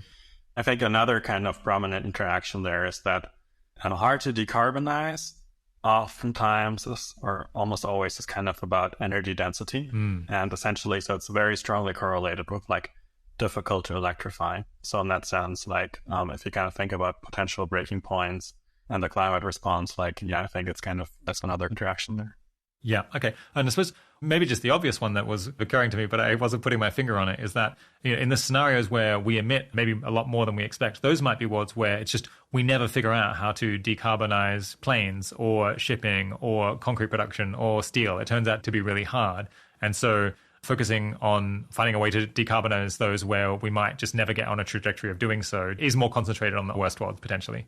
That's exactly right. So like it's a disproportionate share of like future emissions, and in particular in like bad worlds. Yeah, like that's right. Yeah. What about efforts to campaign against coal and other things that produce a lot of particulate matter that's really bad for people's health? Efforts to campaign against them on the basis that air pollution is killing people. Yeah. So I think this has actually been a quite successful part of climate philanthropy. It's also like a well-funded part of climate philanthropy. So like Bloomberg Philanthropies is very active in this space. This is one of the major ways that like American and European donors have engaged kind of philanthropically outside the OECD. So in that sense, like I think it's something that has clearly worked. It's clearly well-funded. So it's not something I guess I would put additional dollars in right now, but has clearly been quite effective. Yeah, I wonder, this might be one where maybe there are some countries where that message hasn't gotten out, but there is a lot of air pollution and people could be upset about it and maybe could be coordinated to help pass regulations around about particulate pollution. Yeah, so and I think that the plausible candidate for that would be Southeast Asia. So that's actually something we might look into more later in the year. We looked at this a little bit once, kind of when philanthropy kind of went into air pollution, and I was kind of interested in air pollution and like the intersection with climate. And it seems in generally true that like India and China are relatively well funded in the space right now. I mean, India kind of partially contingent on open philanthropy, but that there's kind of, I guess, the Southeast Asian countries that are less in terms of population, but also like, I guess maybe sometimes a bit forgotten philanthropically, because when everyone thinks about Asia, they think about India and China. Right. So I think that's maybe the most plausible region to focus on with that kind of philanthropy.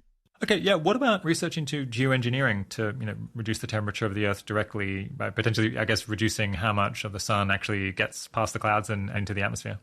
Yeah, so I think this is something we have not funded traditionally, and I think, sometimes having conversations with people working in the space, but I think in general, it seems to me, especially given how much better the climate outlook is becoming, like the case for that is kind of becoming weaker, and also it seems hard to find like robust philanthropic actions we can take now to like improve outcomes, because like I guess many philanthropic actions would increase the probability of this happening, which is unclear whether this would be good, like whether this would actually happen in a good kind of political context, etc. So like it's something I've kind of been staying away from so far. Yeah. Okay, and then finally, what about attempts to make it easier to deploy solar panels and wind turbines by stopping NIMBYs from, using zoning or other regulations to prevent people from getting building permits to put them down? Yeah, this is a very big problem that goes beyond solar and wind. Want to fix this? I think it's kind of one of the most plausible ways that kind of the American response or the American momentum could fail, that now there's a lot of money, but there's no ability to actually build stuff. So this seems important to work on more, something kind of on the list to look into more. I'm not super sure, don't have super sure what views are now on how this looks with regards to philanthropic neglectedness, because on some level it's also quite obvious that this is a really big problem. So yeah. Okay. Maybe let's return now to some of the actual grants that you've made, and we can kind of bring together all of the above ideas in order to explain why it is that you're excited about them. Sound good? Yeah, no, that sounds very good. It makes a lot of sense because, like, in general, like, the reason we're excited about grants is usually kind of a combination of a lot of the different reasoning or a lot of different arguments we've already talked about. Brilliant. So let's bring it all together. Yeah, what about the Clean Air Task Force? Yeah, so like for the Clean Air Task Force, we actually like made a couple of different grants to them. The first one, I think I've already mentioned at the top. So like one that we like from the Climate Fund was kind of focused on the Biden window kind of coming into, like in late 2020, kind of trying to influence the innovation response in the US. And yeah, we're excited about that for reasons I think we've discussed. Essentially, the Clean Air Task Force shifting this bill in a direction that is kind of more and more useful for global decarbonization, focused on earlier stage stuff, focused on more neglected stuff like industrial decarbonization, hydrogen, super hot rock, advanced nuclear, etc. So that's the reason to be excited about that, given the large leverage that the US has there. That was kind of our first grant to the Clean Air Task Force. We then kind of, because we were anticipating that the American situation will become more crowded and also that the leverage there will decrease, because obviously Biden is kind of facing the same fate as every president kind of with the midterms. So we then kind of invested kind of in a CATF globalization grant, which was kind of very much focused on supporting the organization to become a more global organization that can kind of work on carbon lock-in essentially in China, India, Southeast Asia, Sub-Saharan Africa, etc. So trying to essentially build a more robust response to those problems. I would have thought that it would be very hard to have a US advocacy organization trying to influence policy in China and maybe even India as well, because as I understand it, India has become more hostile to foreign influence and philanthropy this way. Is that an issue?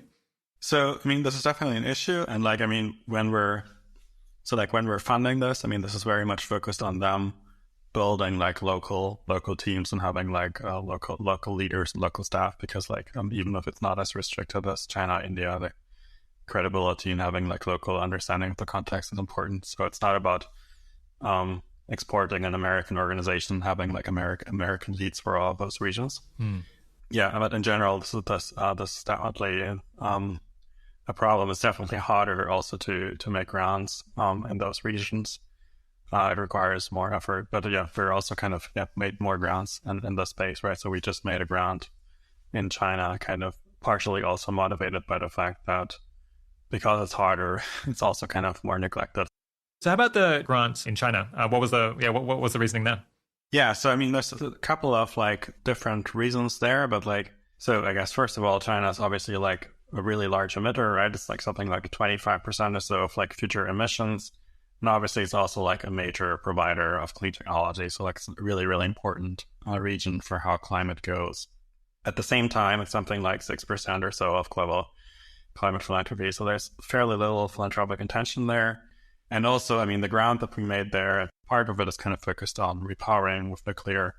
So this is something that, even though it's like the 6% of kind of global climate philanthropy focused there, but probably otherwise not fund or very unlikely to fund, because like most climate philanthropists in China are generally more traditionally focused on solar and wind advocacy. So that was kind of the reason, like high additionality and like having a shot at addressing like a really, really critical problem and addressing it in a way that's kind of different than like the high innovation, import Western technology kind of thing that will not work for China, but really rather trying to essentially increase the probability that China will do that by themselves with their own reactor, etc. So I think that's kind of a big part of the motivation there. Yeah. Is there another grant that you haven't mentioned yet that would be good to illustrate all the ideas here? I think another kind of set of grants that I'd like to mention is kind of small catalytic grants to kind of grow organizations. So we did this with TerraPraxis in 2020, and we kind of did this with future clean tech architects in Germany in 2021. And essentially, I think what we're finding, and we first found this with the Clean Air Task Force, which we were supporting at a later stage, was still kind of really changed the trajectory of this organization. And we find this in general to be like something like really effective, like if you're investing in an early stage organization, because those are the organizations that are not able to kind of profit from the large amounts of money in climate philanthropy as is. So kind of giving them initial grants can be quite powerful. At the same time, it's kind of lower risk than it looks, because in general, there is kind of a lot of money in climate philanthropy. So like once those organizations are growing, you can kind of be relatively confident that they will be able to continue to grow. And that's obviously like an important strategy. It's a kind of a field building strategy to kind of have an impact, a larger impact as a smaller funder. Yeah. Okay. Moving on from that, what's most challenging about the work that you do? What's most challenging about your role? I think a couple of things. It's often very challenging. I think methodologically speaking, like the challenge is really we're in a high uncertainty space. Right now, I talk a lot about uncertainty, and like this is just really crucial. Like we're not in the like give well RCT style evidence kind of world. We're in the world where like it seems very plausible that there are like decades spanning mechanisms that we can make more likely, etc. Like it's a very uncertain space, and we kind of need to navigate this with methodology, build the methodology, because that's not something for which we have like existing methodology per se. So I think that's kind of one piece. I think the other piece that's challenging is, I've talked about this, like climate overall is like a very crowded space. So if you're trying to like make the most additional impact, you essentially have to look for the blind spots of the mainstream response, which like means like you have to say unpopular things or fund unpopular things. That's kind of, it's not that I like being a contrarian by nature, but I guess if I engage in climate, like that's kind of what I need to do, I think, if I kind of try to find like how can actually de-risk the response, reduce the kind of expected climate damage, etc. So I guess that's another thing that's, I guess, can be challenging, right? Because it's like you're very much hedging against the mainstream response. Yeah, right, yeah. I guess if you're not at least a little bit controversial or not making some contrarian bets, then you kind of already lost from the outset. Yeah, if I guess so you're mostly offering your advice to people who have made the Giving Pledge. Is that right? Or they're the main audience for your work? No, that's not right. So like the Founders Pledge Climate Fund is public, so people can donate. It's like the top option for climate from Giving Where We Can, so you can donate there or every.org. It's completely open to the public and very intentionally so because it's an opportunity for small individuals essentially to act like strategic climate philanthropists to use all of the benefits of kind of an advised fund. Yeah. Plus, yeah, if a significant climate donor listened to this and was impressed with your work, should they get in touch or should they just make a deposit basically to the climate fund? I mean, not everyone will give to the climate fund. Obviously, like we're encouraging this, and we think it's like a very, very high impact option because it kind of allows pooling, allows grants in geographies that one otherwise has no access to, etc. But obviously, like we're very interested in being in touch with larger funders. So like, they can reach out, and like we're growing. Right now, we're kind of growing. We're tripling the capacity of the climate research team, and we're not doing this primarily, or we're not only doing this because of the directly advised money from Founders Pledge, but we're also doing this because we think there's like a need to do more analysis, and we also see and we continue to see that like this kind of analysis has the potential to steer larger amounts of money. That's very much part of the mission. Yeah.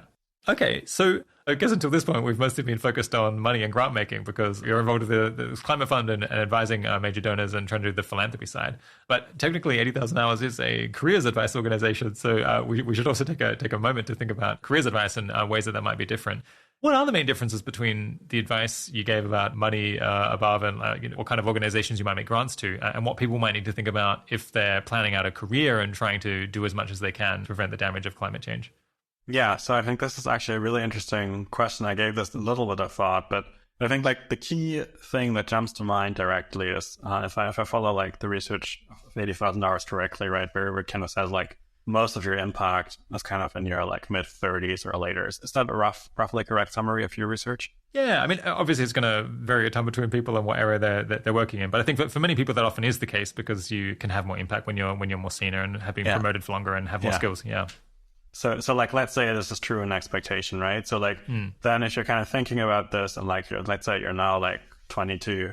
And so like by 2035, let's say like by 2035, like what is the impact to be had in climate? And I guess I generally take the view that impact in climate or like effectable impact in climate is kind of going down rather steeply because of the two mechanisms I kind of mentioned before. Like on the one hand, kind of essentially technological innovation kind of locking out high carbon, on the other hand, kind of carbon lock-in. So I think one should be on the margin more skeptical of kind of starting a career in climate that will only kind of pay off in like 10 years compared to giving money in climate now. So I think that's kind of an important and like possibly underappreciated consideration because like even if you think climate change is quite important, you probably still want to take this into account. Interesting. Okay. The thinking here is that climate change is being progressively solved and maybe the best opportunities to shift the trajectory are closing. And, maybe, it was better 10 years ago than it is today, and it's better now than it will be in 10 years' time, and so on. So that suggests if you think that you won't be able to make much difference for decades, then that's an argument against setting out in the first place. And I suppose if you were definitely going to work on climate change, it's a reason to be a bit more near-termist and think about, well, what can I potentially accomplish earlier in my career rather than leaving it until much later. Is that right? Yeah, that's right. And that's obviously like an expectation argument, right? Because Greta Thunberg obviously didn't heed that expectation and she was like, right not to. But like in expectation, I think that seems true. Yeah. It feels like there's an interaction here with the risk management, emission hedging thing where you might want to think about your career in terms of, well, in 10 or 20 or 30 years' time, what would the world look like and what would the world need if we're not on track to solve climate change? Like maybe the most likely scenario is that in 20 years' time, we'll be feeling pretty good about our prospects. But I want to imagine, what skills will I wish that I had or what thing will I wish that I had been looking into if, in fact, we end up in one of the worst cases? Yeah, no, actually, that seems right. That's interesting. I haven't thought about this before, but that seems right. And I guess would probably push you towards thinking about this quite a bit more. Obviously, like, there's going to be lots of climate jobs in the 2030s, right? So, like, in that sense, there's always other considerations, but it just seems like if you're thinking very much in the 80,000 hours mold of, like, counterfactual impact, you want to probably also hedge with your career. Yeah. I guess, yeah, we have our climate change problem profile on our website if people are interested to look at the advice that we potentially have for people there. Are there any fields or, any approaches that seem more starved for talent and suitable staff than they are starved for funding and grants? Is there any difference there? So I've actually asked this question to the charities because I'm not generally looking into this very much myself. Kind of asked like how they perceive the talent landscape. Like, I guess one thing that's a recurring theme is like when something is not sexy, it's probably like more talent constrained, right? So like, I think the example there, like someone compared like, well, electric car industry right now obviously attracts a lot of talent, and like something like cement, what we talked about, concrete, or like high temperature heat, etc. It's like a lot less sexy. So I think kind of if you're impact focused, that's probably those areas to kind of focus more on. Yeah. Another response I got was kind of focused on this issue of essentially we're now moving into a stage where a lot of climate progress depends on like working with institutions and kind of understanding what the real constraints are, etc. So like having expertise in policy or like in actual like decision-making processes, that this kind of stuff is like very useful. But yeah, these are very, very tentative ideas, and they're not really comparative to budget. I think no one has done this analysis as far as I can see. Okay, yeah. Is there any other advice you'd want to give someone, a listener in the audience who is thinking about spending their career on climate change? Well, I think one thing that I've thought about recently in this vein is like if you're kind of thinking about this from a hedging perspective of like wanting to be able to work on different causes, etc. Like if you kind of say like you think maybe you want to work on climate in 2030s, or maybe you want to switch to another cause then if kind of climate appears to be mostly solved. And I guess that kind of pushes me towards thinking like working in government or working in contexts where like most of the transferable skill is kind of working with a kind of actor rather than like a content specific knowledge that this could be better or could be a consideration. Yeah. All right. So let's push on and return to the topic that I said we would eventually get to at the very start of the conversation. So yeah, we've mostly been almost exclusively focused on preventing climate change, assuming that that's what you want to do. But yeah, lots of listeners are super interested to hear your views on how big a risk climate change is relative to their impressions of that, or I guess relative to what they hear in the media. What do you think listeners might not already know about the importance of working to reduce climate change relative to other issues that they could think about? Yeah, okay. I think like there's maybe two ways to look at climate if you kind of look at this from a like near-termist, current generations angle. And I think something that's generally quite underappreciated is that how tightly solving climate change, at least like the energy part, which is like 80% of it, is like connected to other really pressing moral concerns, in particular reducing energy poverty on the one hand, lifting people out of energy poverty, but also kind of reducing air pollution, which right now is killing like 6 to 7 million people every year. So if you kind of think about like the importance of, say, the cause is clean energy abundance rather than climate, like you kind of can maybe triple the importance of it easily. Yeah. So that's, I think, something that's underappreciated and especially relevant for like near-termist prioritization. I think for the long-termist view, like if you kind of think about climate primarily as a catastrophic risk or an existential risk, I think like, I'm not sure whether that's underappreciated, but like I think that the meat there is really in terms of like indirect risk and kind of, follow through effects that are kind of hard to model and hard to reason about, So your first point there was if you're thinking about, what would make the world a better place over the next 50 years or something like that, then focusing on producing pollution-free energy is potentially way more useful than people think, because it's not just about climate change. It's also about air pollution, which is, on a similar order of magnitude of a problem. And sorry, what was the third reason that you gave? Energy poverty, overcoming energy poverty. So like one of the strongest correlates of like economic growth is, well, it's having more energy, right? And the connection is like not necessarily causal, but like, well, it's clear like you cannot have a prospering world without much more energy. It's also clear that like energy is generally like quite helpful. And like so in that sense, like creating a situation where energy was like cheap and abundant would be like really much bigger than the climate intent. Yeah, interesting. And so the idea would be, well, if we could come up with better energy technologies that were cheaper and, you could put in a wider range of locations, and that could be fantastic for developing countries that are very poor, because they could find ways of producing much more energy more cheaply than is currently possible. Yeah, and more cleanly. Yeah. Okay, and then on the long-termist or the more, risk management side, where we're thinking about, worst case scenarios for humanity as a species, or ways that this could have really long-lasting implications, you were saying The thing that people should be focusing on here is not, you were saying it's indirect effects. So it's not that climate change itself, storms and droughts and so on are going to be the main way that humanity gets done in by climate change. It's going to be like that it prompts wars or prompts other indirect effects that then kind of have flow-on implications for humanity as a whole. Is that what you were saying? Yeah, that's what I'm saying. And I think there's probably pretty broad agreement that that's kind of the majority of the long-termist kind of concern around climate. I think there's probably quite a lot of disagreement of how likely those things are, but I think it's probably clear that those societal destabilization, conflict risk, etc., are the dominant kind of concern. Yeah. Okay. Yeah. We had a couple of listeners' questions about that exactly. So has Johannes thought about climate as a conflict trigger? My current impression is that people gesture at climate-induced migration and resource shortages around food and water as potentially causing serious wars. Yeah. What's the likelihood of this, and what would examples of potential scenarios look like? Yeah. So the funny thing is that my first job was actually building a database on climate and conflict. Oh, right. So we thought about this quite a lot. I think in general, my view is that this is epistemically, in terms of what we can know about this, a very bad situation because there's it's a bad situation to have knowledge about in the first place because it's a very much about indirect causal chains. It's kind of hard to know about to begin with. And it's also a fairly politicized kind of field of science because there are clear motivated reasoning in both directions. So I find it really hard to come to a conclusion there because there are always people. People that make this argument about Syria, which has been mostly about the Syrian civil war kind of being the result of climate, which has been mostly debunked by other people. So I think I'm fairly skeptical on our ability to narrow the uncertainty bars here. So you were building a database looking at conflicts that people said were influenced by climate changes. Is that right? This was environmental changes more broadly, right? Yeah.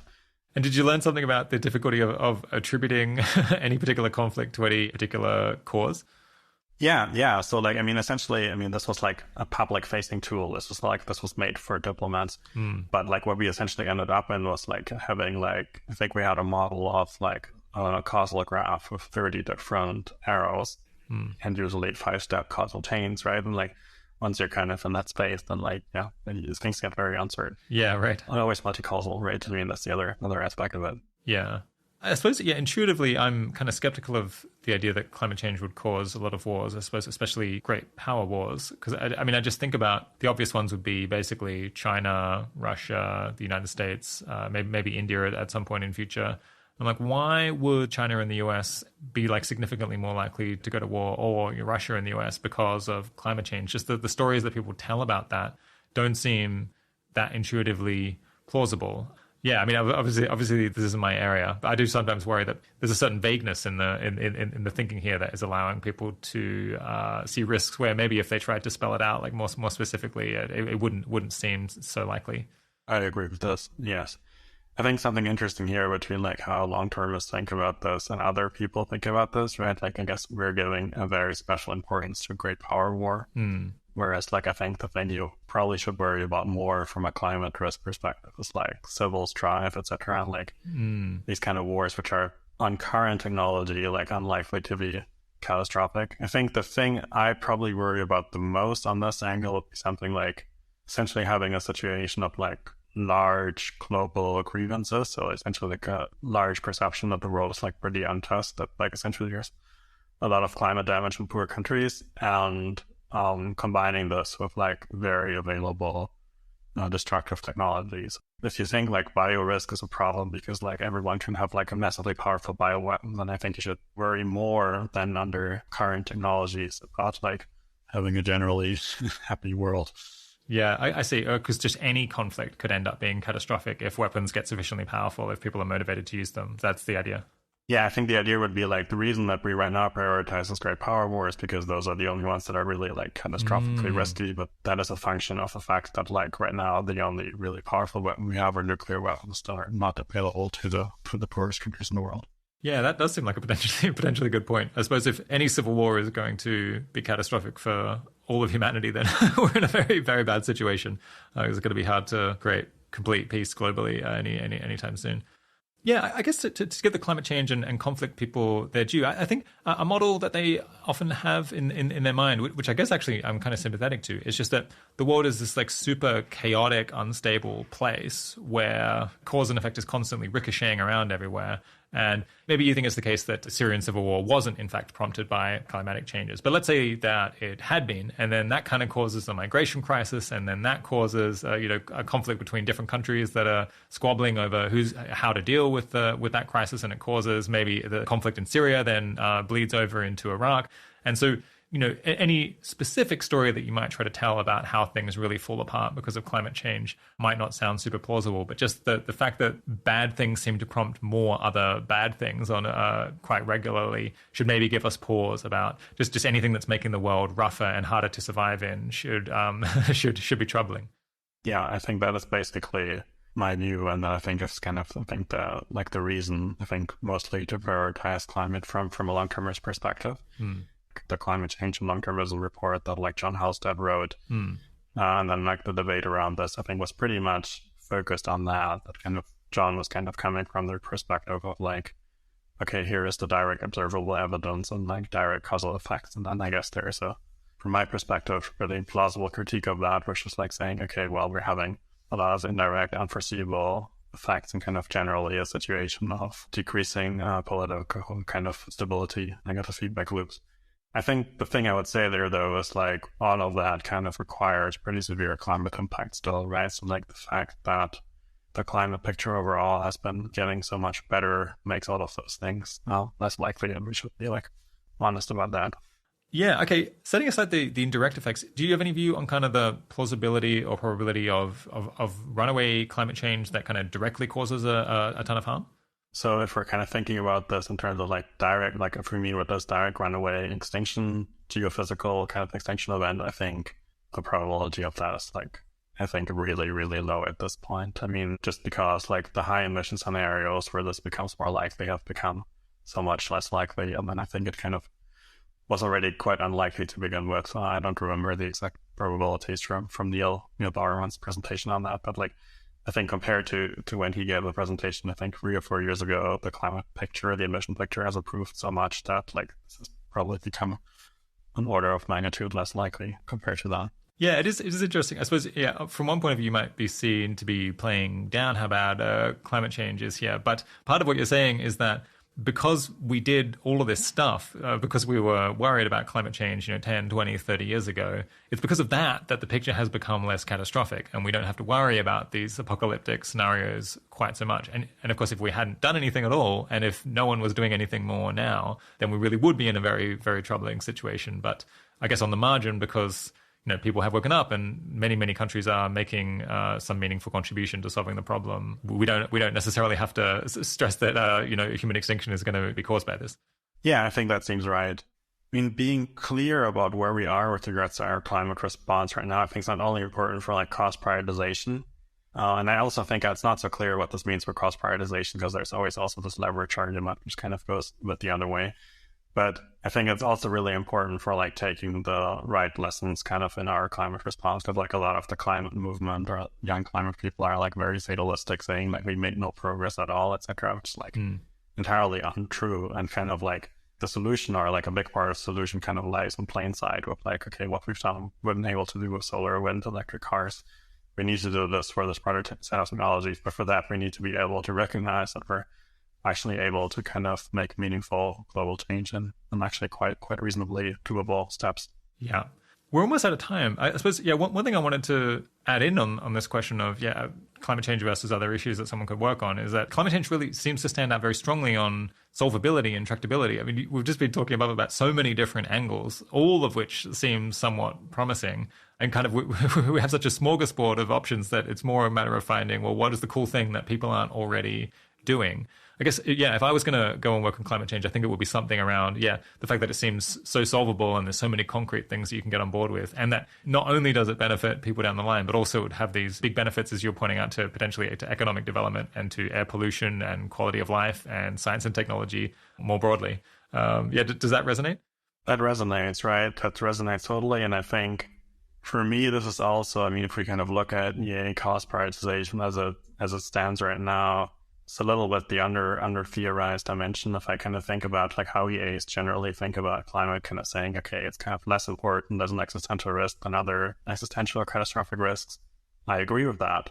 I guess the interesting question really is like how much of a difference does the tractability make? Because like for climate, we really know what we do, what we can do. So I would really love to kind of see a more systematic comparison there. And like, yeah, tractability is certainly, or solvability is certainly the argument in favor of prioritizing climate over other areas.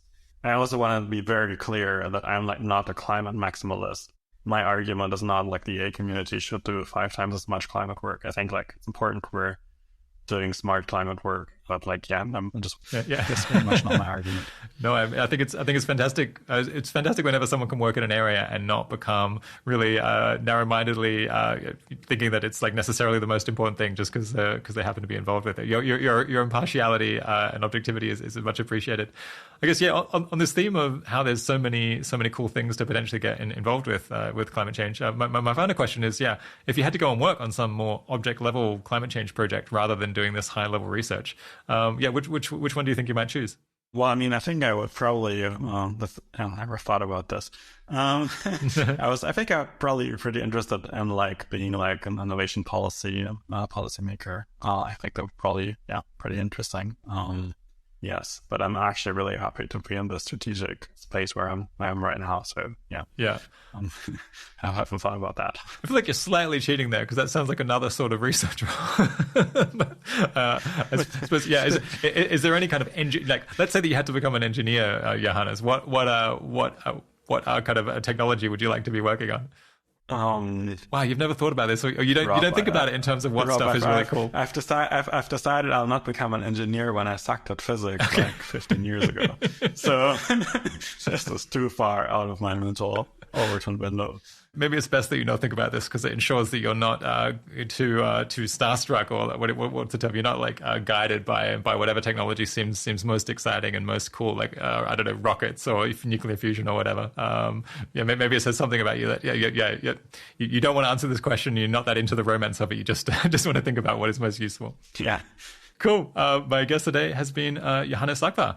Thanks so much for coming on the 80,000 Hours podcast, Johannes, for this epic 3-hour session without a break. Yeah, thank you very much. It's been longer than Lord of the Rings. Thank you. Not the extended editions, though.